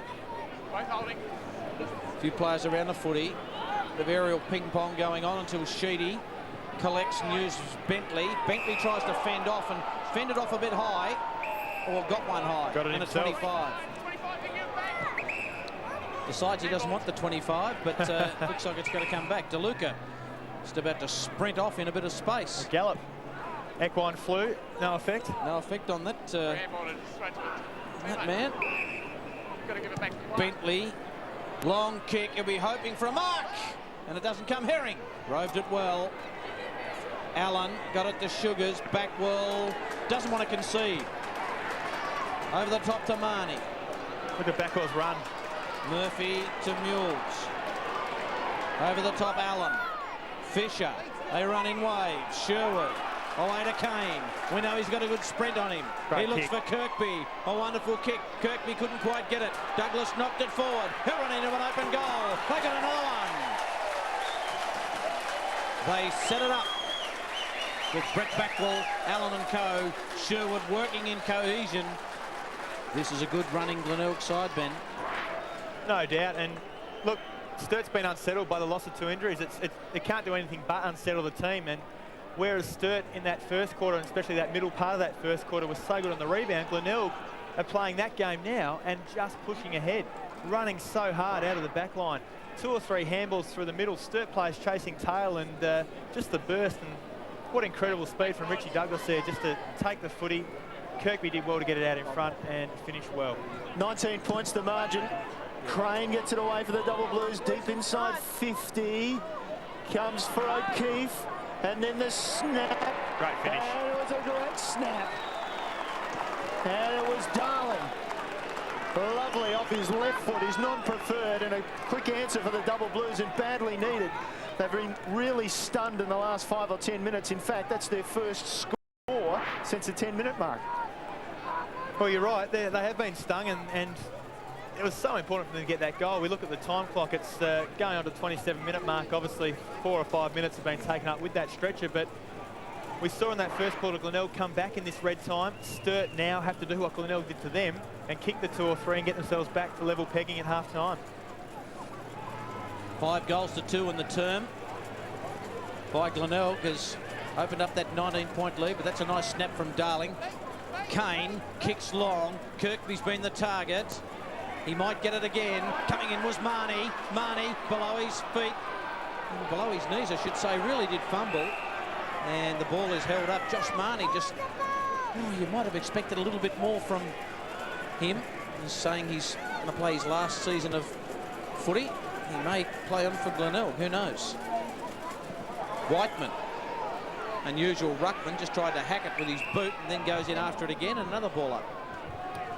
Just lacked a bit of poise there, Josh Marnie, didn't he? He did. He did so well to keep it in front of him and hit it with pace, and that's one thing, but then the next is obviously the take on pace, and a little bit of confidence. Lost at the moment, maybe a little bit down in confidence, and thinking about his future a little bit too much. So, I'd love to see him have a great game here, have a great second half, and get a fair bit of the footy. Mark Williams here looking, keep his name up there for the finals in the AFL, and hopefully, like you said, though, play some good footy for Glenelg. Murphy fed it out to Fisher, who got it to Backwell. Backwell could normally do something constructive this time. Looks for Douglas, can't take the mark. Smith, he's got to get through a few. Is that ball? I think it might be. He had a couple of opportunities, according to the umpire. And the free goes to James McClay, who did a pre-season with Essendon a season or 2 ago. To Bentley, and then got it to Sheedy. Sheedy goes short. O'Keefe leads up. They have players in the corridor now, and they'll go to McDonald, and the ball will be knocked away, and the Bays on the ground have the numbers. Do they have the slick handballs? They do. Mules spreads it wide. Backwell can pick it up and run. He's not going to be chased down by DeLuca, although he goes back and he almost gets absolutely cleaned up by Darling. Now it's play on advantage, and Kurtz had stopped and didn't provide a contest for Sugars, who runs on, and McClay goes back bravely. McConnell gets knocked to ground, and it's a free kick. And this is where he does his best work, McConnell, right in front of Snouts Hill there. Backwell, you'd think maybe a little bit of a target for the later of the day. Darling's come through and just missed in the little free kick, and then McConnell, the double hand in the back, and a great contest, and he should just about get the distance here, I would have thought. 55 goals for the season coming into the match. Gets distance, touched through, was it? It is now. It is now. Rushed through by the Double Blues. Free kicks 9-3 Glenelg's way this quarter, boys. That's probably probably you'd think going with the trend in play, the fact that Glenelg are getting first of the footy and therefore having a lot more of the footy in their hands, that's what exactly you'd expect with the free kick counts. Ticked into the 30-minute mark as Walk decides to go straight up the high diddle, all the high flyers. No one can take it. Crane is crunched and taken to ground legally. And the tackling from both sides today has been pretty good. Yeah, it has been fierce. And the attack on the footy full stop has been fierce, and you'd expect nothing else when like we've said a number of times, a double chance maybe on the line. Crane trying to lift his charges. Flicks over the back to Kane. So Crane to Kane. Kane through half back. And Allen takes a good mark, just buffeted DeLuca off the football. And he didn't like it, the big fella. Just give him a shakedown. Allen goes looking for Duldag, who just couldn't quite make it. Marnie just taken the ground, tackled by Whiteman. McClay in there. Fisher just decided to grab it, fed it out. Whiteman again. Dishes off to Hurst. Hurst kicks well and finds a fumbling O'Keefe, who's given the benefit of the doubt by the umpire. This will be a long quarter because of the stretcher case with Adam Thompson. Just ticked into 31 minutes. Well called, Michael. And after a 31-minute quarter, the Bays have a handy 14-point lead at half-time. It's 9-4-58, Sturt 7-2-44. So 14 points the margin in favour of the home side. Quality contest. Look forward to the second half. And Benny, just take us through those goal kickers to half-time. Thanks, Neil. We see Kirkby and Douglas with 2 each for Glenelg, and Crane and Chambers 2 each for Sturt. Obviously, Chambers wanting 3 more for his 100. And I'll look through those statistics with Bays really doing the numbers well with the kicks. Absolutely, they're kicking there. Both teams actually love a handball, so you can see the handballs are quite high as well. Bays the extra 20 kicks, but the one to stand out there is the inside 50s. The fact that Glenelg have got right on top that quarter and given their forwards a lot more chance to put the score on the board. And Soda's been a very interesting first half, to say, well, that's an understatement, isn't it? Yeah, it's been a great standard of football. Sturt, of course, need the win to secure the double chance. The Bays flying along very nicely at the moment. Now, the double Blues down to 19 fit men. The first problem happened early in the game. Darren Gregory rolled the ankle. Now, he has broken this ankle before a couple of years ago playing over in the West Coast. So it looked pretty unobtrusive there, just rolls over. A little bit of concern now at half-time. Early on, they thought he'd be okay. They just had him out in the crutches, but some concern that it could be a little worse than they first thought. So he will have some scans during the week. The second player that is in a little bit of trouble as well, Adam Thompson, was cleaned up from a bump by Brett Backwell. Look, the bump was pretty fair. I think just didn't get an opportunity to prepare himself for the hit, Adam Thompson. Now, they're just waiting for an ambulance to rock on down to the Bay here. He's going to head off to Flinders Hospital there and the medical centre, and they'll do some scans just on the neck. Had a little bit of numbness down the arm, and also the neck's a little bit sore. So precautionary, of course. They will go and make sure that he is okay, but pretty severely concussed. So 2 players down for the double Blues. Not good news. And if you're a Centrals fan, this is good news. Just a casual 43-point lead over Norwood, although the Redlegs doing a little better than they did last time against Centrals, and they got absolutely flogged. The Eagles beating South by 25 at half-time. A good result there for the Eagles, and expected, you must say. That's a little unexpected. Westie's just obviously not even competitive. 77 points, the margin against North Adelaide. And Andrew Jarman talked about the need for the Roosters to hit back, and they certainly have thus far. Well, that's a shock result, isn't it, really, to say anything. And I have heard good news, though. West Adelaide have kicked a goal at the start of the third quarter. Well, maybe they're on the comeback. Well, this match, really interesting, poised for a very interesting finish to the match. As we know, Double Blues will be up against it because they are those 2 players down, and the Bays, of course, have the advantage at the moment, leading by 14 points. That makes it so interesting for us as well, Neil. The fact that, you know, the final 5 is still up for grabs. The fact that the Eagles and Sturt, North and Glenelg here are still vying for that double chance, the 2nd and 3rd spot. So a lot of results and a lot riding on the results of today. If Sturt can't run out this game because of their lack of numbers on the bench and their lack of depth because of those 2 injuries, well, Glenelg will take every advantage they can out of today, get as much percentage as they can, hopefully clear up that win for themselves. And look, they'll be aiming for that 2nd or 3rd spot, but it's going to be a fantastic second half. I can't wait to see how it unfolds. Sturt in second place on percentage ahead of the, well, they're 2 points ahead of the Eagles and a little bit of percentage, so very important. This contest, let's see how it unfolds. Here's Michael Maney with the second half. Thanks, Neil. Yeah, and Brad Chambers goalless in that second term, still sitting on 97. Second half underway. Crane. In goes Fisher. DeLuca. Got it on the boot. Chambers and Rudolph. They struggle. Rudolph did pretty well. Ball just rolls into the pocket. In fact, just trickled through for a behind. So Fabian DeLuca gets Sturt on the board in this third term. And that's what Sturt didn't do in that second quarter. They didn't give Chambers the chance to get that football coming straight out of the middle and down the centre. And that's where Brad Chambers works best. That's where he can finish off cleanly and clearly. And that's a good sign, positive sign for Sturt early in this third quarter. Well, Bayes worked the ball back and forth, and now Fisher's free. He can go short for Sugars, and good stretch. Leading up now is Doldig. Opposed to McLeay, and backing in was Herring. Put his body on the line there. Well done by that young man. He had his head and his eyes up the whole way back there. He kept backing in and expecting the contact. The contact never came, but just a great sign that a young man will back into a contest or back into the unexpected and take a good strong grab. Loose kick picked off nicely by Sugars. Out the back straight away to Kane. They can flip it wide for Kirk. Kirk's got nobody coming to him. He'll have to chip over the top and hope for Douglas. Douglas, nice mark. He's still at half forward. Mules is running for him, coming the other way. Sturt player just didn't get there. Now inside 50, Kirkby.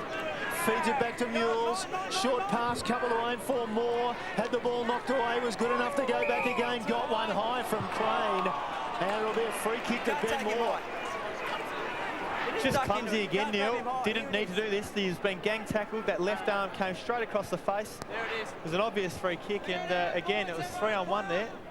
Moore goes for Backwell, who from distance cracks it along. McConnell! And shows it.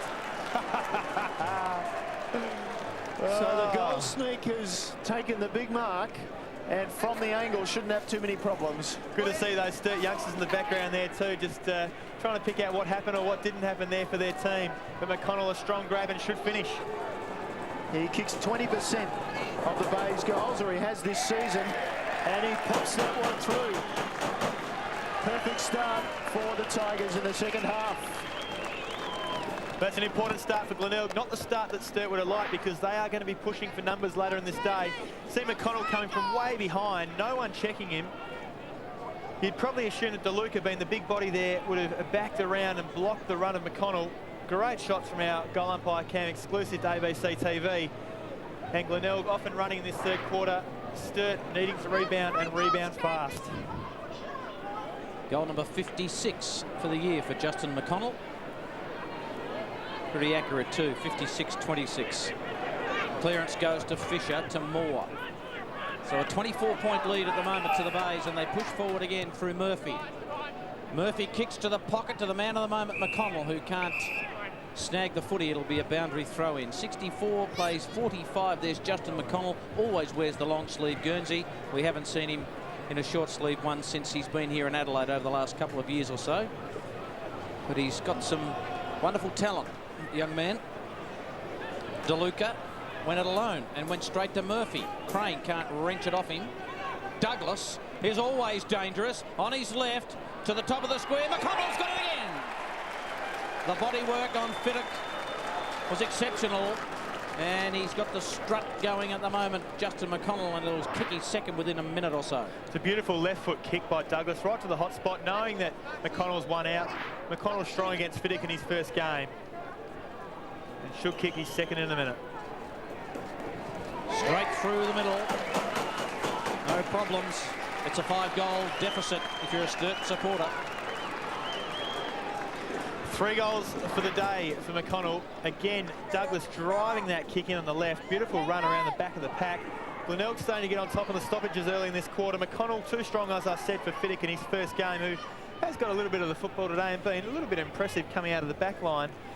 But again, Sturt, we keep harping on it because it will be a problem and it's going to become no easier problem to fix, is the fact they're a couple of men down. One of those, Gregory, who was holding the full-back spot quite well to start with, and without him, rely upon a youngster in his first game in Fiddick, and maybe just not quite up to the task yet. Well, the word on Fiddick is that he's got a great leap, but his body isn't ready for that sort of physicality that McConnell presented then. Here's Kirkby, gets around. He was going to get a 25, and he does now.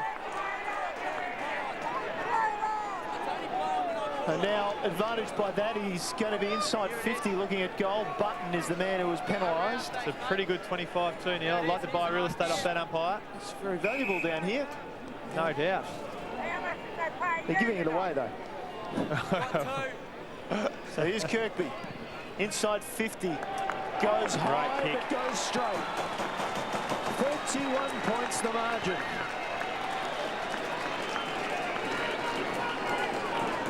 Kirkby not happy with the fact that McConnell just kicked his third. He's gone and done it himself. So 3 goals for Kirkby and McConnell, the 2 key forwards for Glenelg, and that's a good return and a great start to the third quarter. A little bit unlucky there, just manning the mark, and the fact that that 25 probably ended up being more of a 30 to 35 metre penalty brought him within range, and Kirkby going back, making no mistake. Glenelg off to a flyer, and Sturt with real problems. 36 points the difference now, 6 goals. Glenelg have started off this third term, 3 quick goals. Out of the middle, Fish has been important for them. He's really got his hands on the football in the last couple of clearances, and that's pretty important. He goes again. Murphy, who's also been handy. The kick's a bit fierce for Kirkby, just allowing the Sturt defender to come through. It's a 31-point lead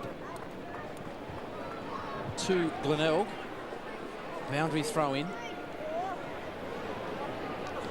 DeLuca just worked his way in front. Murphy just grabbed it. Fisher got one high.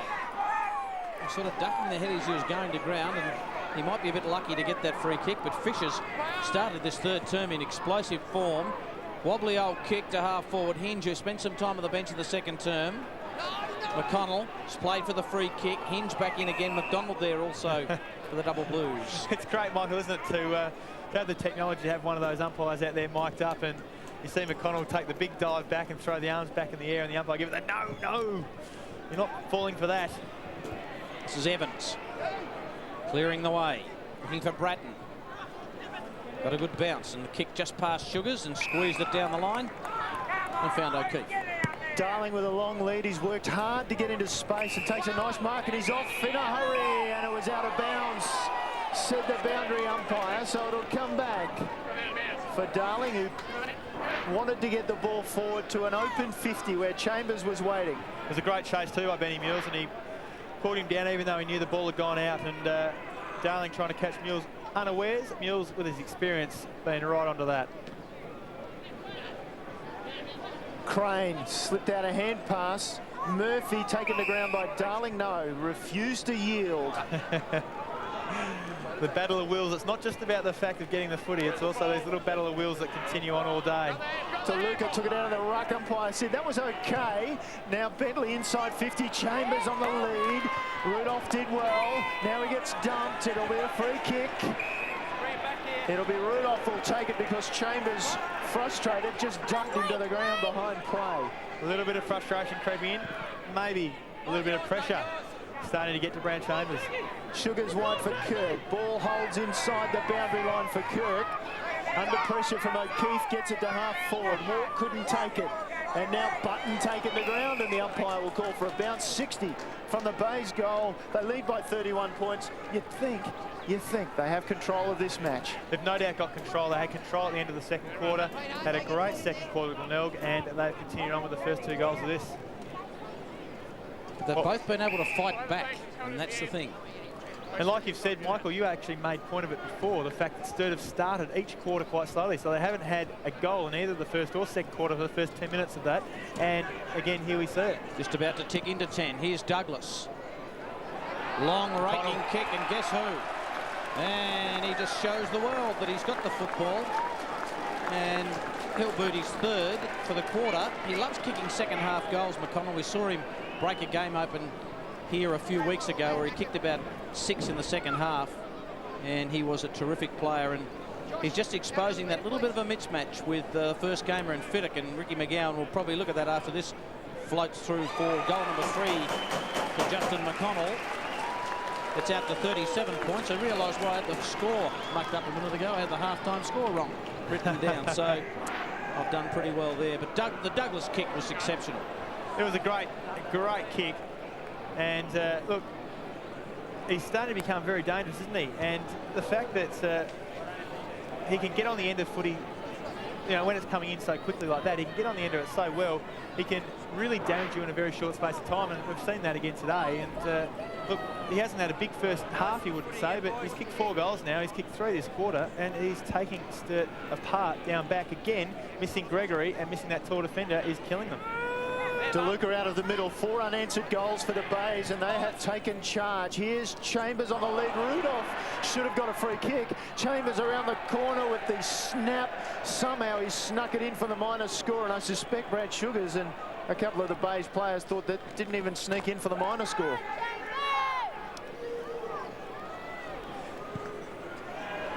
Coming up at 3/4 time, some highlights between Central and Sturt, number 1 and 2 on the ladder. It was last Saturday night. They had about 4,500 people. I think they were hoping to get around 8.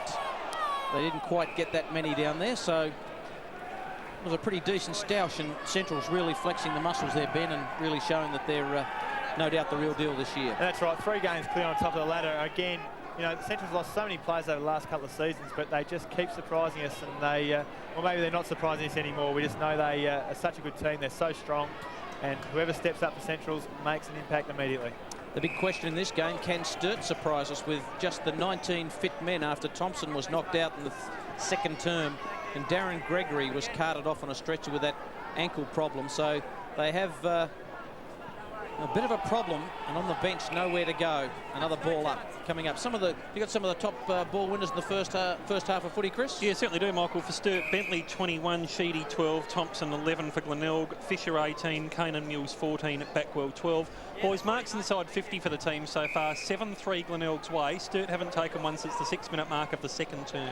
Yeah, and that kills you in games of footy. Thanks, Chris. Some really important stats there. And Chambers, they would love him to start taking some marks inside 50. Well, that's right, Michael. It's the delivery as well, though. Sturt have been under pressure going forward, and they've just been giving kicks, I guess, towards Chambers. And also Chambers fouled a little bit himself. He's leading very wide, and all the kicks are going into the pocket. They haven't had any clear, fast movement since early in that first quarter. Umpire, after 3 or 4 bounces in front of the big crowd here at the Bay, has picked out a free kick to Kirk in the ruck. And I didn't see anything that didn't happen in the previous 3 Are you a little bounces. bit cynical? I am, yeah. I'll tell you what I'm also cynical about. This is the biggest crowd I reckon they've had since 1999 when they last made the finals, the Bays. It's a huge crowd this afternoon for SANFL football. McDonald, a hand pass straight to Whiteman, who realised, well, I'm a yard behind the line. What were you thinking? Well, you'd be stiff there if you got paid for delivery, wouldn't you? Actually, but I gave it straight to him. Never looked like missing. Hit the man, but he was, like you said, nearly a yard behind the line. DeLuca over the top. Darling with the pickup, just a hand pass forward. O'Keefe in traffic. Stripped. Fisher robbed him of it. The hand pass was loose, and Hurst bundled it over the line. As you were, start again. Sturt just looking to shut the game down a bit, Neil, just to stem the flow and the run of Glenelg. Well, this is what they've worked hard on in their pre-season. DeLuca over the top. Bentley, he slipped the ball but then lost it. Hinge was good, more high towards the forward 50. Kirkby, he went full-chested at it. Doldig got it out over the top of Fisher. Fiddick gave it to the Sturt number 5. And O'Keefe, and then they work it to McDonald eventually, and McDonald gets it to fall for him. Finally, he gets some space. Fiddick backed up well. They did work it towards the centre wing at Evans, and now Evans for Herring, and he'll want to play on quickly, and he does, and they give one too many, flipped out to the side. Evans called for it, got it on his right foot, and he's a left footer. So this side of the ground, Allen's free for Glenelg, and they could attack down this side of the ground. Allen looks to the speedy Backwell, who gets there. That is a real good get from Backwell. He goes short to Kirkby, who's not stopped presenting the kick Great just take. to his bootlaces, but he managed to scrape it up. Kick to the pocket. McConnell, clever, couldn't keep it in. Boundary throw in, and it looks like Button's gone to McConnell down there. So does, I think, Ricky McGowan had to make that change. Yes, he did. What happened was Button was at centre-half back on Kirkby. He's moved back there, and Hurst, who had McConnell while he kicked those 3 goals, he's come out to mind Kirkby at centre-half back. So, look, Button now with the big job. This is where Glenelg have been so good at the stoppages, Ben Knights, haven't they? They've, through Fisher in particular, who just seems to be able to get that ball and win that clearance and kick Glenelg forward. That's right. Adam Fisher, like you said, and Benny Kane averaging over 22 possessions this year, and Fisher's certainly come into play in this third quarter. He's got a lot of the football early, and they are really getting on top in the stoppages. Can they secure another one here? Bentley got it to McDonald, who kicks a real spiral torpedo. Sherwood couldn't take it, went back after it. That was good play. They crash in on the football, caught underneath, and the umpire will ball it up. And a lovely torpedo punt, as that's the Glenelg bench, and it's there on the left is Trevor Cranston waiting for his opportunity. Luke Panozzo, the other player. Just what Sturt want at the moment, though. If they can get a quick kick out of here, they've got Chambers 1 out in the goal square with space in front of him, and that's exactly what Sturt want. So change down there, Sodas. Adam Fisher just having a break. He's been pretty handy today, getting plenty of the ball. And Jeff Smith now has gone up into the forward line for the Bays. Yeah, he's just hobbling him over to go. Free kick will go to Allen. Nothing going right for the Double Blues. They just can't isolate Chambers on a lead, and that's frustrating them. Sherwood in short. Smith, he does this well. He wheels around on the right, kicks out wide, and Whiteman will be there. And now there was a free kick. Was he on in the centre? Dealt with after he kicked it. And Ben Moore's on the bottom of that. Just a separate bit of work going on. And it's John McDonald. Yep. He's the man who ends up with the free. McDonald and Sturt on the rebound. Mules was brave and Herring was tall, and it came to the front, and O'Keefe was taken to ground, and surely that's holding the ball. No, it's play on. Now here's Marnie. He went to ground. Bratton took it off to Whiteman. Whiteman high to half forward. Kirk will come late, you'd think, and he didn't in the end. He waited for the bounce and took it away and then belted it high. It's just going to stay in, and Marnie made a good contest opposed to 2. There's Adam Fisher. Worry, he was hobbling before, and he's pointing to the ankle. I know he had an ankle problem last season, kept him out for most of the season. Kept him out of that last game of the year at the Adelaide Oval too, Neil, and so where they need to win. Here's Allen breaking away on centre wing. He looks long and goes for McConnell. Button came late and the umpire said okay. Doldig to Ruwalt. Should be a goal. Ruwalt finishes the job. 5 unanswered goals for the quarter. And you'd have to say Glenelg looked very comfortable. Well, Glenelg have broken this game open. McConnell taking the dive forward, but the run of Glenelg, they're backing themselves in. Their confidence is up. The blood is flowing, and Ruwalt very happy with that finish. And Glenelg storming away with this game. Sturt need to resurrect their chances today, and it's going to be very difficult with only 1 fit man on the bench. They're resting Ruckman and Kurtz, I think, still down there. 5 straight to 2 behinds. Kurtz is in the ruck. Sorry, Michael. There he is there. Douglas. A lot of elevation in the kick. Pack forms. Here's Marnie. Hasn't had much of it. High ball. Moore and Button was good enough to get a fist away. But this gives the opportunity for Glenelg to set it up again. And that back line is under enormous pressure at the moment. Ricky McGowan scribbling down some notes as to what he might say at 3/4 time, perhaps, or what he might do to try and stem the tide. Here goes Backwell. McConnell has booted 3 this term. Just a wobbly old kick, and it goes through for behind. Right angle bounce.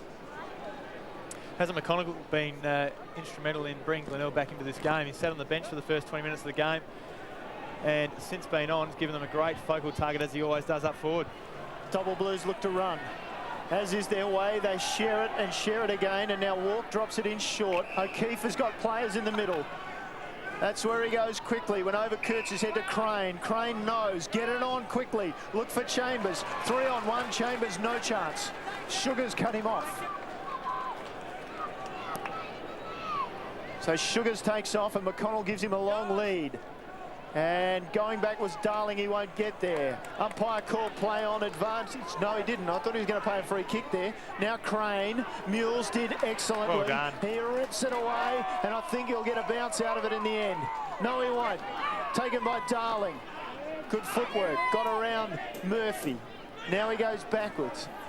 Evans, 1-2 with Whiteman. Evans looks up. Oh, this time Chambers is free. And this time it was a perfect kick from Evans, who did that in the first quarter. Well, it was good hassle, wasn't it, by both Sturt and Glenelg in that wing, and we saw, you know, Mules come in. We saw the Sturt players just fighting over the football, and the fact that Sturt could break away, a great 1-2 by Evans, and that's the kick that Rudolph doesn't want coming in for Brant Chambers, and that's the quick kick into space out in front of Chambers where he can get that burst lead. Kirk just didn't quite have the stretch there to prevent that ball landing in Chambers' arms, and he leans back on the kick. Goal number 98. A little bit closer, Brant Chambers, and the players congratulate him, but there's a sense there of, well, maybe Brant Chambers' highlight of 100 goals, the only thing we'll get out of this match. Well, that's right. He's still got 2 to go, and he hasn't looked like kicking a goal in the last quarter and a half because of the fact that the disposal and the delivery just hasn't been there for Sturt. And really, that's against the flow. That's against what we've seen. We can see 98 goals, 2 to go for his 100. What a fantastic effort that will be if Brant Chambers can get there today.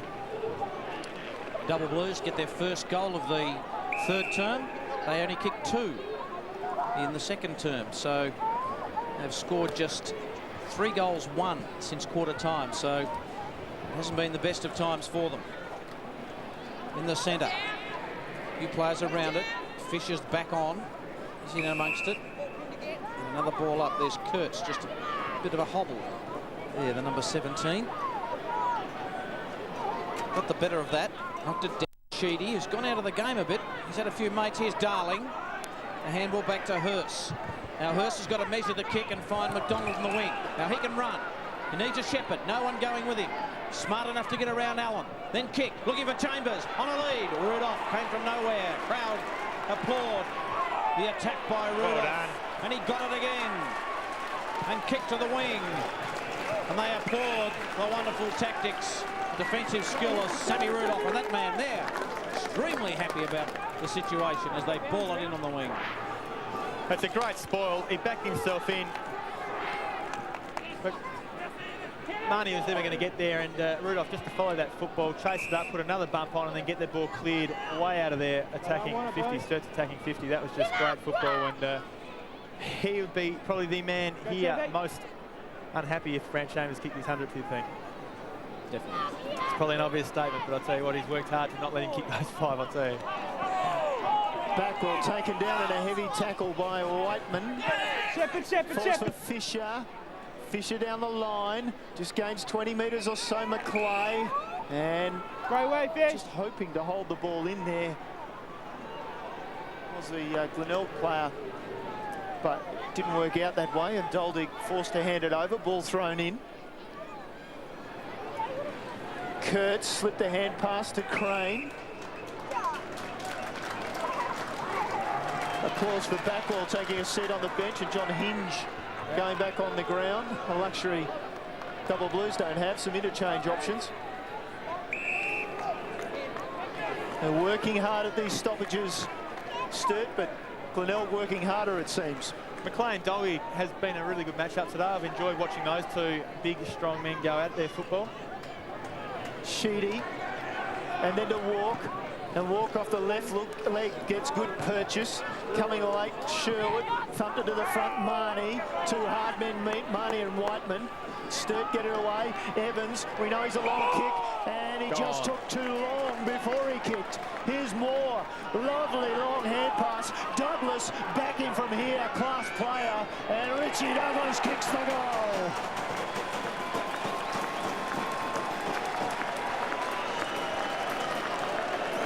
Great finish by Richie Douglas. His finishing skills, we know that's his bread and butter. Running into 50, the turnover and the long kick. Clapped through by McConnell, because he's kicked a few this quarter. And Glenelg opened that lead out once again. Pretty handy cricketer, they tell me, as an underage junior in Victoria, Richie Douglas. And he's proven to be a pretty handy footballer. He booted 3-1 last week to take his tally to 14-6. He's booted 3 straight this afternoon. It's out to 43 points. Hinge gets in on the act. So an inside 50 Duldig, knocked away by McLeay. Ball to be won. Free kick will go to Ruwald against McLeay. Just had a piece of his jumper. And Ruwald, who kicked a lovely running goal earlier in the term, will go back from 47. And gee, this would take it out to 49 points and a long way back for the Double Blues. Free kick 16-4 since quarter time Glenelg's way, boys. I think it's because they've been first to the footy, Chris. I don't think they've had a bad rub of the green. Sturt. Glenelg have dominated the game since half-time. Ruwald from right on 50. Good-looking kick is there. He celebrates. That's out to 49 points. And Mark Ruwald gets goal number 2 and goal number 13 for the year.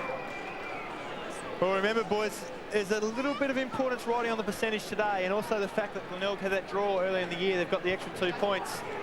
So Sturt, if they keep falling away, the percentage could be important for Glenelg.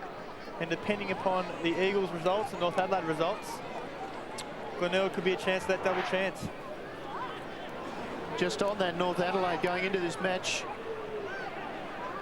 0.2% worse off than the Bays. So the Bays, you'll think, will get some advantage out of this. But of course, North having a big result themselves at the moment, playing against West Adelaide. So the ball in the middle.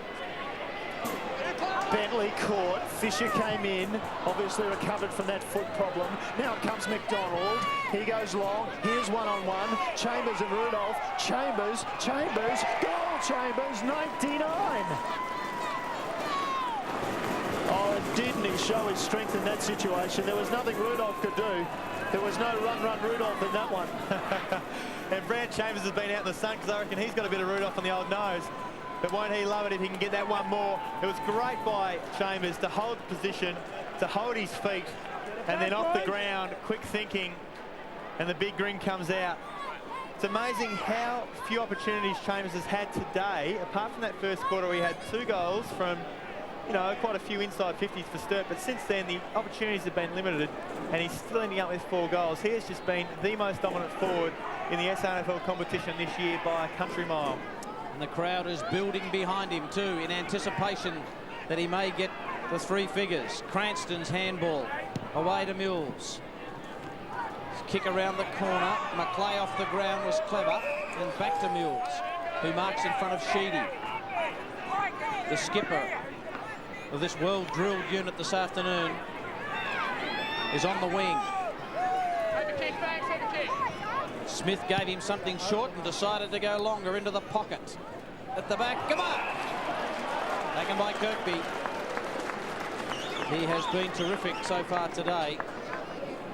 And he will go back and look at a shot from 20 metres out for his 4th.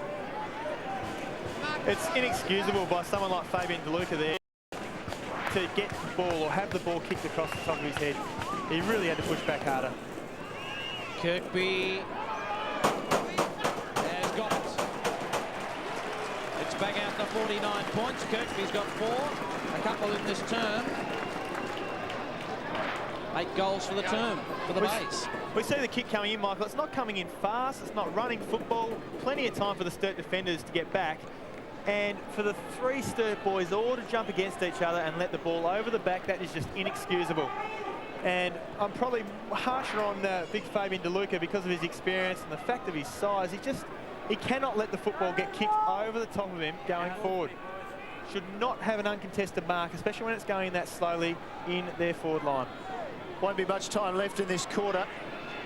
Maybe just time enough for Chambers. He signals, he wants it in the open side. Rudolph, he gave a push, Chambers, according to the umpire.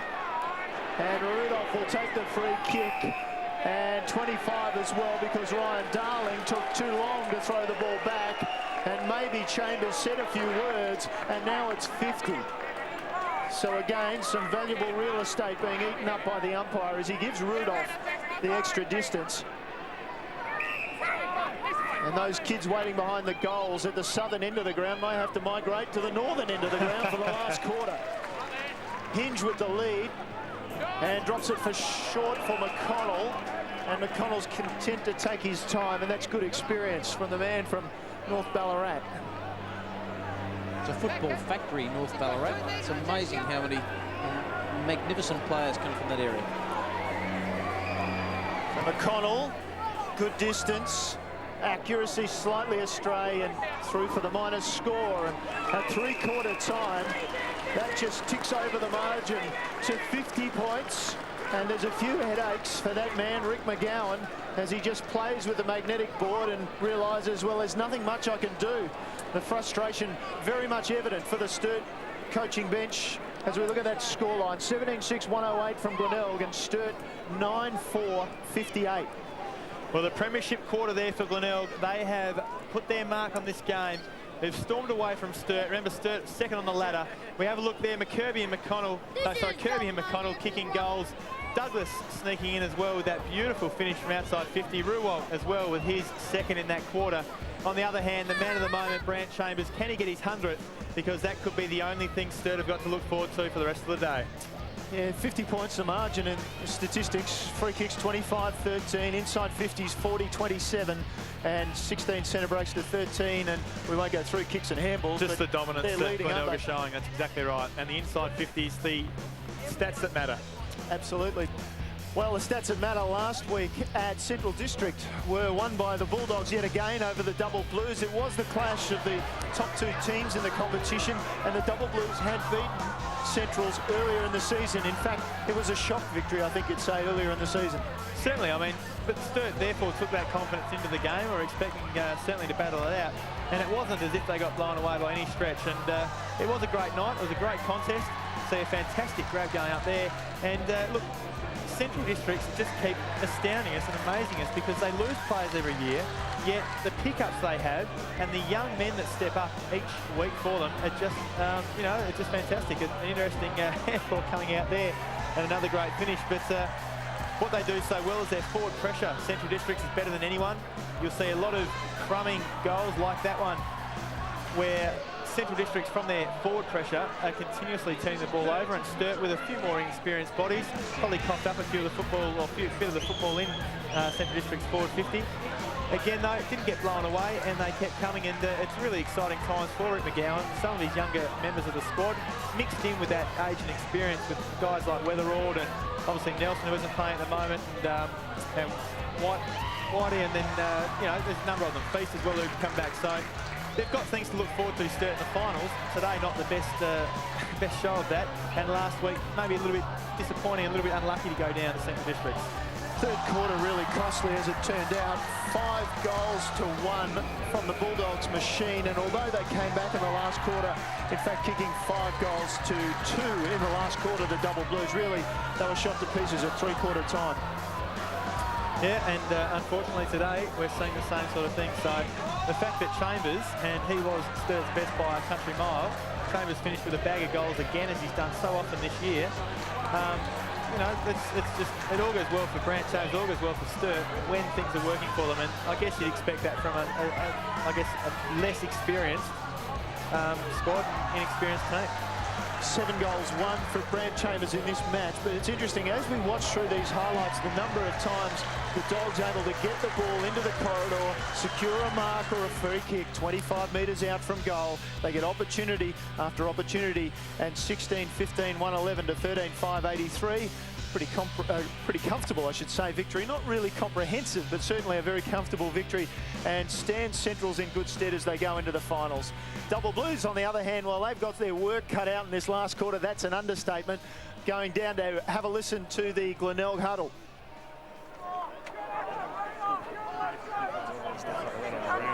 We don't want to slow our momentum. Yep. So just grab them all together. You know, if that happens, just grab all the players, pull them into the middle. If it's just all the people run on the ground, you know what I mean? Yeah. Just pull them all together and just talk to them about keep the momentum going, persevere. Yep. You know, keep doing the things that got us to this point, and all that sort of stuff. All right. So. Are we going to mention that now? I'm not going to say that. You're the only one I'm talking to. Yeah. So that if it happened, just for you to, I don't want to distract all the players. So just if it happens. It's going to be hard for me to grab all the guys down. Oh, all right. Well, I'll talk to someone from maybe the forward line. you grab the leads from the forward line. Yeah. So All right. I'll go to the back. All right. I'll grab Fish as well. Yeah. Well, you can hear there Mark Micken talking to Ben Mules, the captain of the Glenelg Football Club, about what happens if Brant Chambers kicks goal number 100 in that last quarter. You expect that the kids will run onto the ground. If that's the case, as you heard, he wants him to get in his Glenelg players, just stay in a bunch and concentrate on finishing off this contest. And so they've done it pretty well this afternoon. They have. They've really smashed the Blues in the middle. That's been the most concern for Rick McGowan during this three-quarter time break. He just wants his players to start to be proactive and take control in the centre.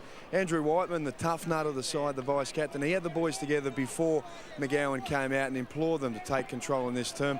McGowan has then in turn put Whiteman into the centre. He's going to play there. They're just trying to get some senior players, Sheedy, Whiteman, to take some control and start some momentum for the Double Blues to try and have some chance of coming back in this final term.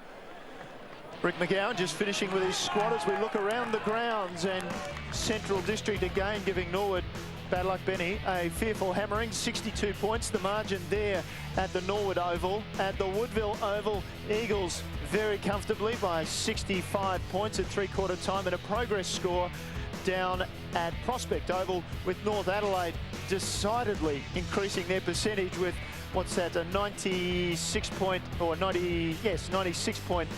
advantage at the moment. 94 point, 94 point we'll go with. You're the school teacher. Yep, go with that. 94 points exactly, and they're important victories in terms of percentage. We look forward to next week.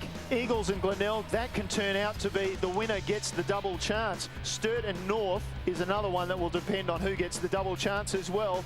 And we must say that those two matches will be covered by ABC TV. We will be live for the Eagles Glenelg game all day, and Benny, you're going to be at Sturt North. Shapes as an interesting contest. We should mention there are two other matches, but those two at the top are the really important matches, aren't they? They certainly are, and they will shape the final five, and you know, all important that second chance in the finals. Just back to that North Adelaide West Adelaide score at three-quarter time, 104 points the margin, 20-14, 134 to 4-6-30. North Adelaide leading very easily. It shapes as embarrassing for Westies, and we know, of course, they're looking for another coach for season 2008. We're still in season 2007. There's a match to finish. That man, Brant Chambers, I suppose, is the interest for the Double Blues. He's on 99 goals. Here's Michael Maney to get us underway with the final quarter. Can he do it today? Good crowd in. He'd love to be able to go back from about 35 and just punch it through for a goal. He's kicked 4 straight today, and he's been their only forward. Herring has played a long way up the ground. 50 points the difference in favour of the Bays, who have been magnificent. DeLuca goes high. Murphy. In goes Crane. Crane has just gone out of the game with his clearance work. He was pretty good in the first half, but he's had a few mates that have drifted out of the game, that's for sure. As Mark Soderstrom said, they're just looking to get some of their experienced players on the footy. Free kick to Backwell, and advantage to Ruwald, who drills to McConnell, who can't take the mark. Douglas, he's kicked free. Finish. Assesses. It will come winding back. It's just missed to the right-hand side. Well done by Richie Douglas there too. He did assess, and he looked at his options, saw there wasn't much on up forward, looked back through the centre, and then thought, I'll have a shot on goal here, and only just missed. But well done. Good to see an AFL listed player not just thinking about himself. Here's Backwell. Nice rove. Tested the skills around the corner. Didn't quite work for him. Evans down to Herring. Herring goes hard at the ball. Backwell, who just kicked it forward, now recovers and is grabbed and is held, and umpire G gave him a while. Backwell got it away. Now they spring it to Fisher, and now running Allen through the corridor. McConnell goes back, and G missed that lead. McConnell said, okay, well, don't kick it to me, go back towards the square. Now McDonald is pulled down, wait on the umpire, still he calls play on. It's on defensive 50 at right half back for the Double Blues. And I think two very lucky people, McDonald and Backwell there, could have been holding the ball, both of them. It certainly could have been, but I want to talk about Button. Button's gone on to McConnell because he's been so dominant in that third quarter. He did really well there just to back himself in and attack the football when McConnell ducked backwards. So a good positive effort from the Sturt defender. Mark Micken just looking on. He'd be pretty happy with what he's seen today. His side has been tough at the football. They didn't play the game right out last week. He'll be looking for them to continue on and really put the knife into Sturt's Backwell handball. Clever. Moore, Murphy, he's patched up like a boxer. And he just misses. Just a couple of minutes gone, and there he is. Goodness me, there's a lot of work being done there. Got the old bog filler out and just puttied up the cheek. What an amazing effort there, just to whack the old Sellies, no more gaps over the top, you reckon? A bit like the stuff I've been covering up all the, filling in the cracks in the walls at home. It's amazing. It's like a number out of Rocky. Cut me, Mick. Ball down to centre wing. Sugars with a punch away. Ruwalt with a nice rove. Kirk, big man, asked to do a lot. Lost it once, handballed it out the second time. McDonald. Kirk did well. Reached up, just got a hand on the ball, kept it in there. That's the reason for the applause. He may be a little bit slow on the on that first give there and got tackled. Once he realised he'd made the mistake, he went after it 2 or 3 times, and a great effort by a big man to hold it in. Now, Kirk does a good job on Crane. Crane got a kick away. Umpire gave them plenty of leeway. Herring fighting against the tide. And have a look at this. There are 2 and 3 Tigers attacking the player with the ball. Double Blues just don't seem to have that at the moment. DeLuca trying to get round his man. Now the ball kept in tight again. This time the Double Blues have the numbers in there and tackling. Sense of payback for the Bays this afternoon. Double Blues, they had an awful season last year. They beat the Bays down here in round 9 by 1 point. And as it turned out, that cost the Tigers a finals appearance. Well, we know they're in the finals this year, but they are desperate to take some form and take some confidence into these finals. And if they can do anything about damaging Sturt's confidence, that's what they're after. McDonald wanted to get into the open. He got it down inside his half-forward line. Kurtz came across, knocked it away, out of bounds. The boundary line wins out in front of the Glenelg Cricket Club, mourning one of their players selected in the team of the century. Jack Butler dying in Queensland earlier this week after a battle with cancer.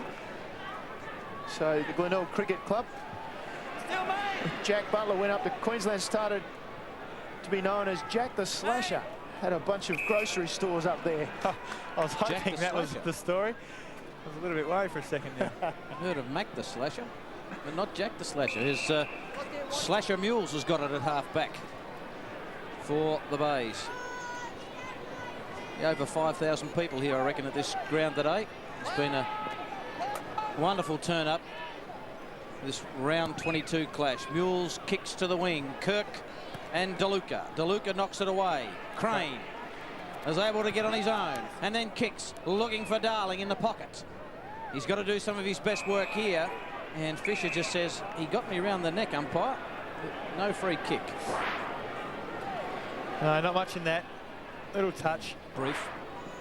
Very brief. Can Chambers get his 100th goal from this scrimmage? Somehow. Can someone get the ball to him? Crowd's hushed. Murphy tries to get through. Can't. Mules on hands and knees. Ball foxed out to McDonald. Too high. The Moore tackle initially was around the neck. Now watch the numbers go back onto Chambers here. McDonald decides to kick into the middle, and that is danger. Bratton can't get it, and they turn it over to Smith. Smith away to Ruwalt, who gives it back to Smith. And McConnell's calling for it. Great He's kick. got the drop on Button, and he'll take it. No, he doesn't. It slips through his fingers for a behind. It was, excuse me, it was all set up for. It was right there, wasn't it? McConnell did everything right. He jumped early, got the sit, just couldn't quite get the fingertips onto it. Double Blues looking to run. Here's Sheedy. Herring makes a move and he goes over his head. Goes for Kurtz opposed to the shorter Sugars, who hit the ball sweep out of bounds. And a story of Rick McGowan's day there. The head, not in the lap, but in the arms, and it's been a tough day at the office. Obviously losing those 2 injuries has made it very tough for him to make substantial moves, or moves that could really affect and influence this game. Kirk with 2 hanging off him, released it somehow. Now they work it out the back. Backwell has it. He steadies and then kicks high. Not the greatest of kicks, not the greatest of bounces either. Now it's come back. Oh, that was interesting from Bentley. The old fake. He had a player in the open, and that player was hearing it, just threw his arms down with disgust. Here's Smith, strong hands, flipped it out the back, Fisher. And now on the lead, McConnell. He waits down now, and that's a good punch away from Button into the crowd. Great spoil. Still a sense of expectation around this crowd. Don't worry about that. And 5,000 plus they've got here this afternoon. I suspect that it's because the Bays are in the finals, but also a lot of people would have come down here to see Brant Chambers finish off for goal number 100. Can he do it? And why wouldn't you come to SANFL footy, Neil? It's great atmosphere, great footy, a great contest. Two finals teams playing. What could you ask? Kirkby shows it, straightens, goal, another one for the Bays. Kirkby has a handful. He has 5 for the afternoon. And don't they know how to celebrate down here? Everyone's grinning down here at Glenelg. Don't worry about that. Apart from the Sturt supporters, that is. If you've just joined us, the story of the afternoon in many ways for Sturt was a couple of really bad injuries. Gregory going down, holding his ankle. He has broken it before. There are suspicions about how serious it might be. And this smacked the Magarey medalist in Brett Backwell, knocking out cold Adam Thompson. And he was carried off the ground as well and has taken no further part. That was before half-time. The big news at the Bay Oval is a forwards booted 5 goals. But it's not Chambers, it's Kirkby and Ruwalt. They have been magnificent today, Glenelg, and here's the man of the moment in Kirkby. He does that so well, gets around, has more for assistance, more, looks, and goes for Duldig. Kirk's there, but a good mark. Not taken by Darling. Kirk was tremendous. Panozzo, he wants to get on the act. He's tackled the ground and pushed in the back, says the umpire. And Andrew Whiteman is just about to completely lose it altogether, and Panozzo has just a little bit of a grin and says, that's right, he got up with the grin, didn't he? what about the mark from Darling? Surely that was a mark. Well, you'd like to think the umpire was obscured, wouldn't you? Well, because fierce. Because I think there's a few people in the crowd who'd want to skewer him. Obscured. Luke Panozzo misses. And the football gods shine upon the Sturt Football Club. Although they're 10 goals down. Well, there is that. Bring the ball in, Whiteman, and it'll be holding decision going to McDonald. The double blues say, well, where was that decision a couple of moments ago? You think that the old payback comes into play? Yeah, Does it ever come into play? Oh, I don't know. Yeah, umpires are just like us. They make mistakes, but they do have a conscience. Long and Sturt with fly from DeLuca, couldn't bring it down. His direct opposite in Kirk got it away, and Murphy went wide, and Backwell took his time, selected the correct option in Allen. He's got his captain and Mules running on this side of the ground, and he hasn't seen him. Then again, he's got options like Backwell on the far side of the ground. So Brett Backwell takes his time. Just a stat count for us, Chris, on Backwell this afternoon. Backwell coming up for his 24th disposal, boys, 3 mark. And perhaps his worst disposal. Turned the ball straight over. Double blues, risk it, dangerous kick. Pass to Ruwalt. It wasn't meant for him, but he took advantage, and maximum advantage. Oh, young McDonald will feel awful after that. Look at the crowd. They're happy. They've come to see some action. They've seen plenty of it. It's pretty much been one way, though. He said it wasn't Backwell's best, the turnover. And then in beautiful, just respect for the fact that Backwell turned over the first time. Sturt do exactly the same back. And a good finish by Ruwalt, who's pretty happy with that. Glenelg should be happy. Mark Micken should be happy. They're going to the finals with confidence. Obviously, one more round to go. But Sturt, on the other hand, really falling away. 66, clickety-click for Glenelg. DeLuca to Crane, who just pulled the kick back to centre half forward. Herring, oh, paid the mark. Darling wasn't paid, and I think Darling might have held on to his longer than what Herring did. In he goes, looking for Chambers, but McConnell gets it there. Shows the crowd, says, I've got that red pill. And he drills to Panozzo on the wing. All the tricks coming out at the moment. Panozzo down to Kirkby. Was he nudged in the back? Button was there. Bratton and Button fight for it themselves.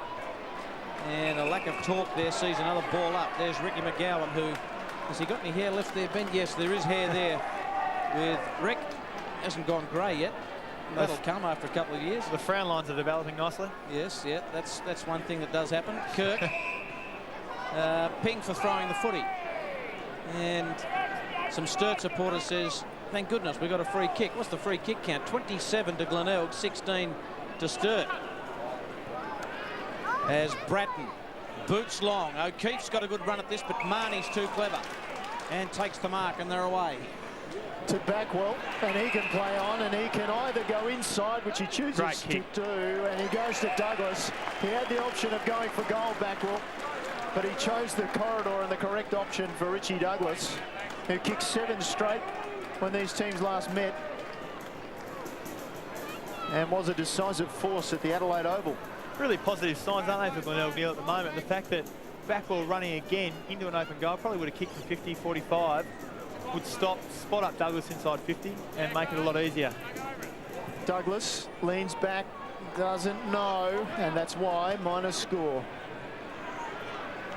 Boys, Sturt getting smashed in the air today. They average 80 marks a game, only 36 today. Glenelg 78. There's the long and the short of it there. Tim Weatherall going into the ruck, Ben, do you think? Well, I'll tell you what, he'd probably push back and give a bigger contest than Fabian DeLuca has down back. Oh, there's a sledge taken by McDonald. They work it through the middle. Bentley, on the end of it was Sheedy, who squeezed the kick out.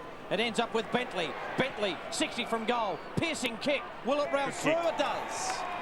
Finally, a bit of run and carry from the Double Blues. Finished off by Greg Bentley, who gets his first goal of the afternoon, and it's back to a 61-point difference. And Bentley's had a fair bit of it, over 20 possessions. Yeah, he's been pretty good today, Bentley, and that's where Sturt had that strength. That's what we saw in the first quarter, and signs of it, I guess, through the second. Nothing of it in the third. It was just that run and the ability to run and back themselves in, link the handball, and finish with running the legs, and also a nice kick like that. So Bentley's certainly been up there as Sturt's best, but they need a little bit more from a few other players around the oval.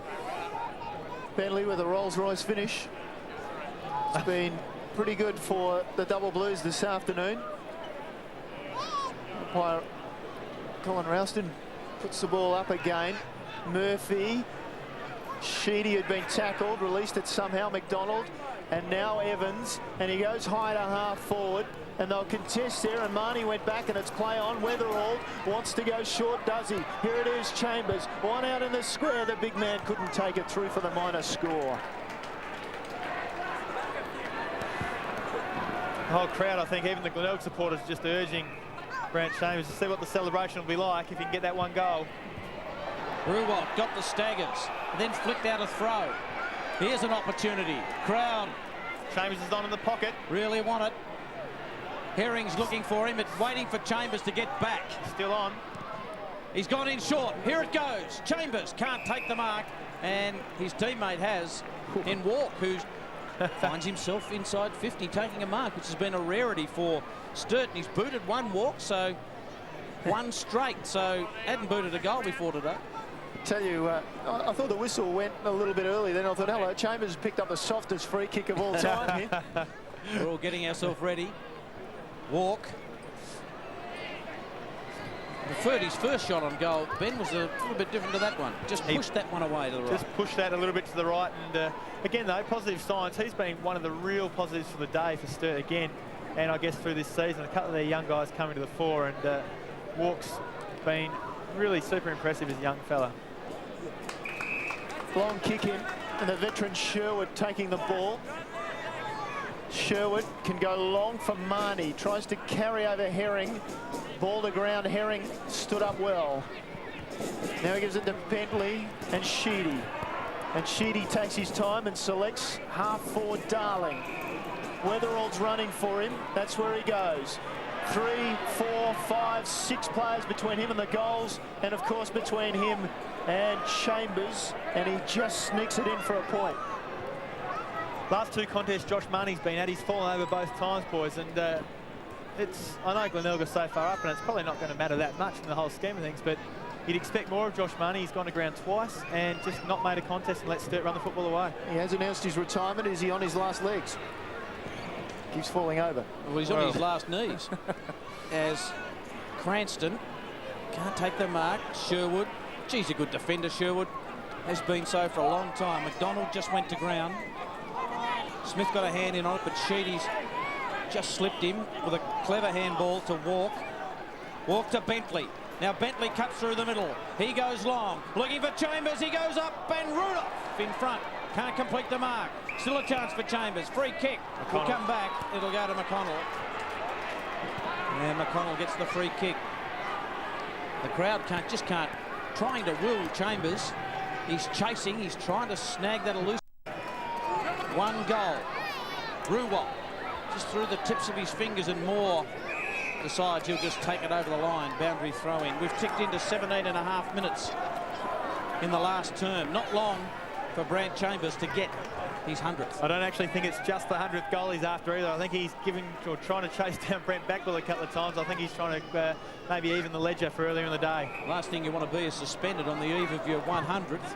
Free kick and advantage rule. Bratton goes long. Herring close to the line. Mule's there with him. They both go to ground. Mule's got the handball to Sherwood. He's in a bit of trouble, and the boundary line will be his friend. Evans can't keep it in.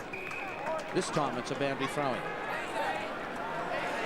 Still a little bit going on between the sides. Tell you what, they're going to play in their first final series since '99, and a little bit of arrogance creeping in for the Bays.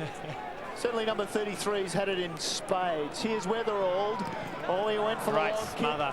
Good work from McDonald, and then Walk, and then he went back for O'Keefe, and then McDonald again. They're going backwards. Whiteman peels off, goes for Chambers. He goes high. Chambers can't take it. Good work. Crane at the base of the pack, kept it in somehow. Nicely done to Walk. Walk's caught. Goes back in the direction of Crane, and Rudolph, who's been a grand defender this afternoon, intercepts. Now it's O'Keefe. Straightens, goes for Sheedy. Moore punches it away. In comes Whiteman. Does the 180 and then off to O'Keefe again. Another contest in the goal square, and fair dinkum, there are 4 Tigers sitting on the points of the goal square every time the ball comes in. Brant Chambers got no chance of kicking this 100th goal this afternoon. Marnie on that occasion taking the mark. Hasn't kicked a goal to that end either. He kicked all his goals from the other end. Cranston takes the mark. Been a dry argument that end. Murphy with a headband. That's where it will happen, though. Weatherall kicks, and Herring got in front. Ball flicks over the back. Won't go as far as Chambers as Marnie gets the quick kick out, looking for Kane, who's gone out of the game. McDonald's been pretty good on him, and he throws himself to the line, Ben Kane, and a boundary throw in. The old Superman dive. A couple of really positive signs. We saw Byron Murphy give a great smother at the top of the 50 a couple of minutes ago, and the fact that even though Glenelg are up and winning so convincingly, the fact that a man will throw his at the body and at the ball like that is just great, encouraging signs for Glenelg. Here's Backwell. Runs to the wing and then gets ditched by Darling. Now that's the pretty soft square up from a long way back when Thompson was nailed. And downfield it goes, and that's just ill-discipline. But they've been trying to square him up for a while today, and they finally just got a bit of a hit on him. I don't know if I'd call that a square up, because I don't think they've got near him today. Duldig.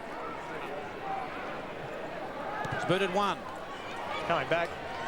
It's through for a goal. He salutes the crowd. Matthew Duldig gets his second, and that's out to 64 points. What a good warm-up this is for the Bays, under some genuine pressure, and here's Backwell. There's not much in that, but that's just silly, and that's not required by Sturt at the moment from Darling, and that's given what has been a sensational battle between McLeay and Duldig. Probably, for me, the contest of the day in terms of on the ground. That and Rudolph with Chambers, obviously, but McLeay and Duldig, a great battle. Duldig's had a few opportunities. McLeay's done pretty well all day, and to give an easy free kick up like that, McLeay will be spewing. Time on, 4th quarter. Here's Evans. He looks inside 50, not the greatest of kicks. It falls for Herring, and he's surrounded. The Bays have numbers again. Sugar's over the ball. He slips it out nicely. Allen comes away. And he's beaten one. He didn't want to take Kurtz on, dropped it in short, missed his target. Here's Kurtz. Kurtz just belts it along. Herring's got the sit. And great Herring grab in takes front. it. No, he doesn't. Umpire's giving it the other way to Sugars. Have another look. That little jockey's voice. Now. And that's Sherwood in front, I think it is. It's a great grab and well paid by the umpire. So Sherwood goes long to centre wing. Cranston in the middle of the pack. Kurtz to the front. Lovely punch down. Now it's all set up again to go inside forward 50. They go for Herring. Slips a hand pass for Whiteman. Now Weatherall. They won't run to him, you'd think. And Weatherall kicks a goal. They didn't want to give up Chambers, so they just let Weatherall run in and kick the goal. So Tim, you go. You have that, but we are not, if we can help it, giving Chambers an easy goal. So don't worry about going to him. Tim Weatherall's battled hard across half-back, sneaking forward there, but look, probably not done enough today. Again, hasn't been on the ball for a hell of a lot of the game and hasn't been given a huge amount of opportunity. Just been used in bursts on the ball. But really, aren't we all on the edge of our seats just seeing if Brant Chambers can get on the end of one? And we're going to see how far Glenelg can win this by. Yeah, Weatherall quiet one today, boys. 12 disposals, 1 mark. Oh, about the edge of your seats, I reckon, wouldn't McGowan be a party pooper to take Weatherall off the ground? Weatherall or Chambers? Weatherall? Sorry, Chambers off the ground. Sorry, apologies. You can only take one. So you're taking Timmy off because you didn't pass it to Brant. Up they go. McClay in the middle of that. Fiddick. He's done some good things this afternoon.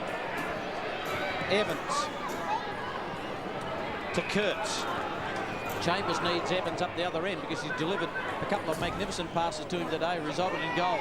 Going to be one-on-one if they get it there quickly. Weatherall goes to Sheedy. This could be it. Over the top. What'll happen? Herring decides to have a shot. Wobbly old ball's a goal. And I think that might be his second of the afternoon. Ryan Herring missed last week with a hip injury. Looks like he's running pretty well. And 2 goals, and I reckon Herring's been, apart from Chambers, been their best forward. Yeah, well, you think of Herring, you think of Walk, you think of McDonald, all these sorts of guys. Evans, McClay's still young in himself as well. Kurtz has had a bit of football in this last quarter, so you know, a lot of positive signs in terms of the young guys getting a bit of the football for Sturt, and especially when maybe Sheedy and Weatherall have been a little bit down today. Whiteman as well, not having their best games. 52 the margin. Crane out of the middle. Decides not to give the hand pass to the left footer in Evans. Herring running out of space. Hand pass inside and bang over the top. Came Mules on Sherwood. They thumped the ball to the line and Paul Sherwood picked himself up, and I thought, this is not what you want late in the game. That you've got to run, and you're a veteran, and you're looking forward to the first final series for the club since '99, and whack, down they come behind. There's a holding decision, and DeLuca will take the free kick. And did I detect some ironic cheers from the Double Blues fans who have remained here? It's a big double-handed push-off by DeLuca. And didn't seem to be a lot in that, Michael. Brant Chambers sitting in the goal square. You'd think DeLuca could make the distance from here. You'd hope so. You'd think that at the 25.5-minute mark, can't be any more than a couple of minutes left in this game. DeLuca kicks a lovely goal. Plenty of height, but it was straight. Double Blues have kicked some late goals just to add some respectability to the scoreline. 3 goals in a row in time on. Well, not a lot in that, and I think DeLuca himself is actually a little bit lucky to get that free kick awarded against Cranston. And anyway, he finished well. Sturt have finished this game strongly, which is, I guess, if anything, a positive sign for them. They've kicked the last, is that 4 goals now this quarter? Last 3 goals in this quarter and kicked 4 in the whole quarter. So, you know, a good finish by Sturt. Maybe Glenelg stopping, and a little bit that they were worried about last week as well. Out of the centre. Here's another chance for Chambers, who get his best opportunity on a one-on-one. Chambers, and he'll get a free.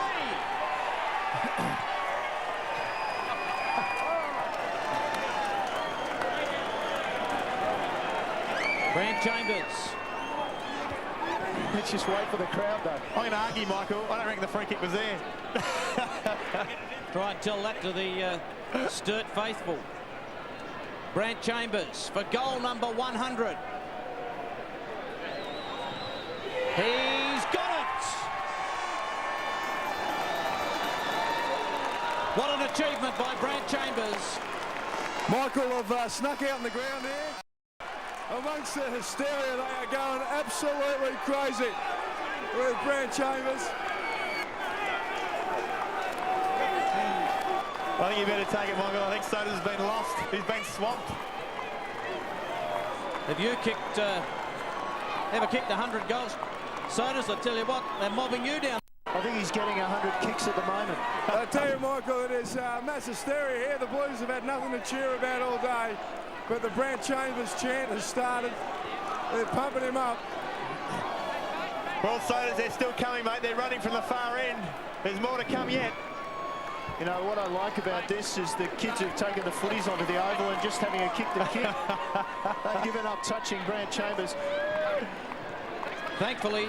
Big Chambo, big unit, well done, mate. Congratulations. Fantastic effort, Brant. How are you, mate, all right? It's only game over. No, you've got to finish for another couple of minutes. We need about 8 quick ones from you to get them back, all right? Come on, mate. Well done, mate. Great effort. Yeah, thanks, mate. Anyway.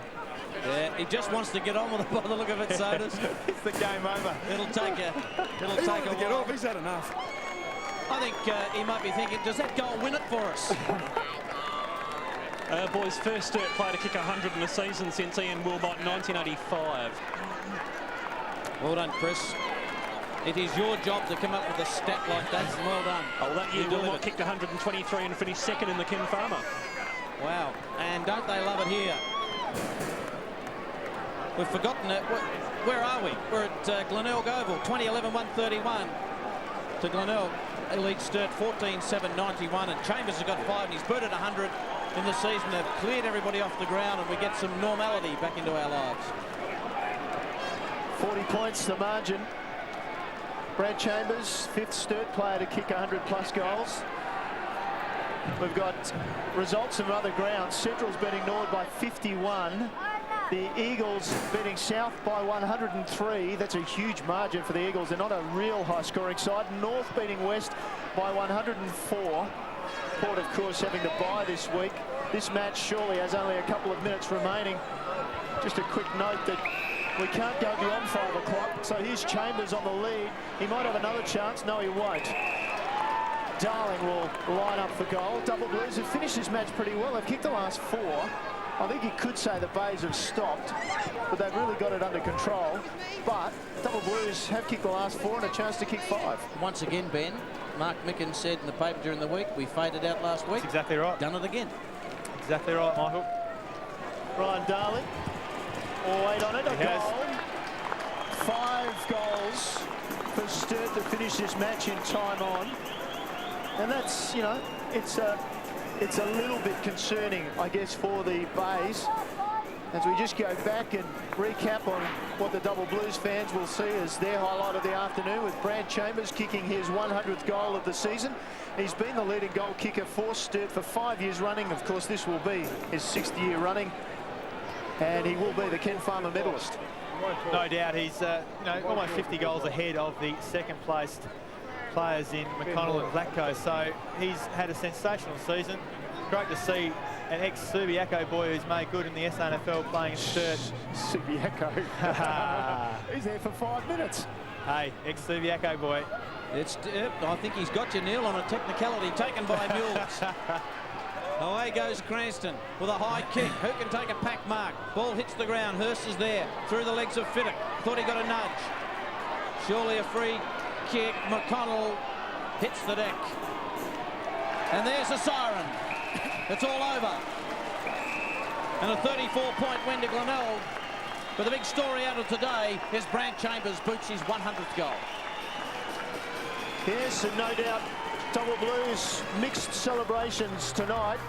Chambers kicking 100 goals, 34-point loss though to the Bays, who they will probably see again in the finals. Next week, we can look forward to another battle with still a top three to be decided. Eagles against Glenelg, our match of the day, will also be at the Adelaide Oval. Benny Knights will cover Sturt and North for us. Plenty to look forward to in the SANFL. Brant Chambers kicks his 100th, but the Double Blues lose this afternoon to the Bays by 34 points. We'll see you next week. Thanks for your company.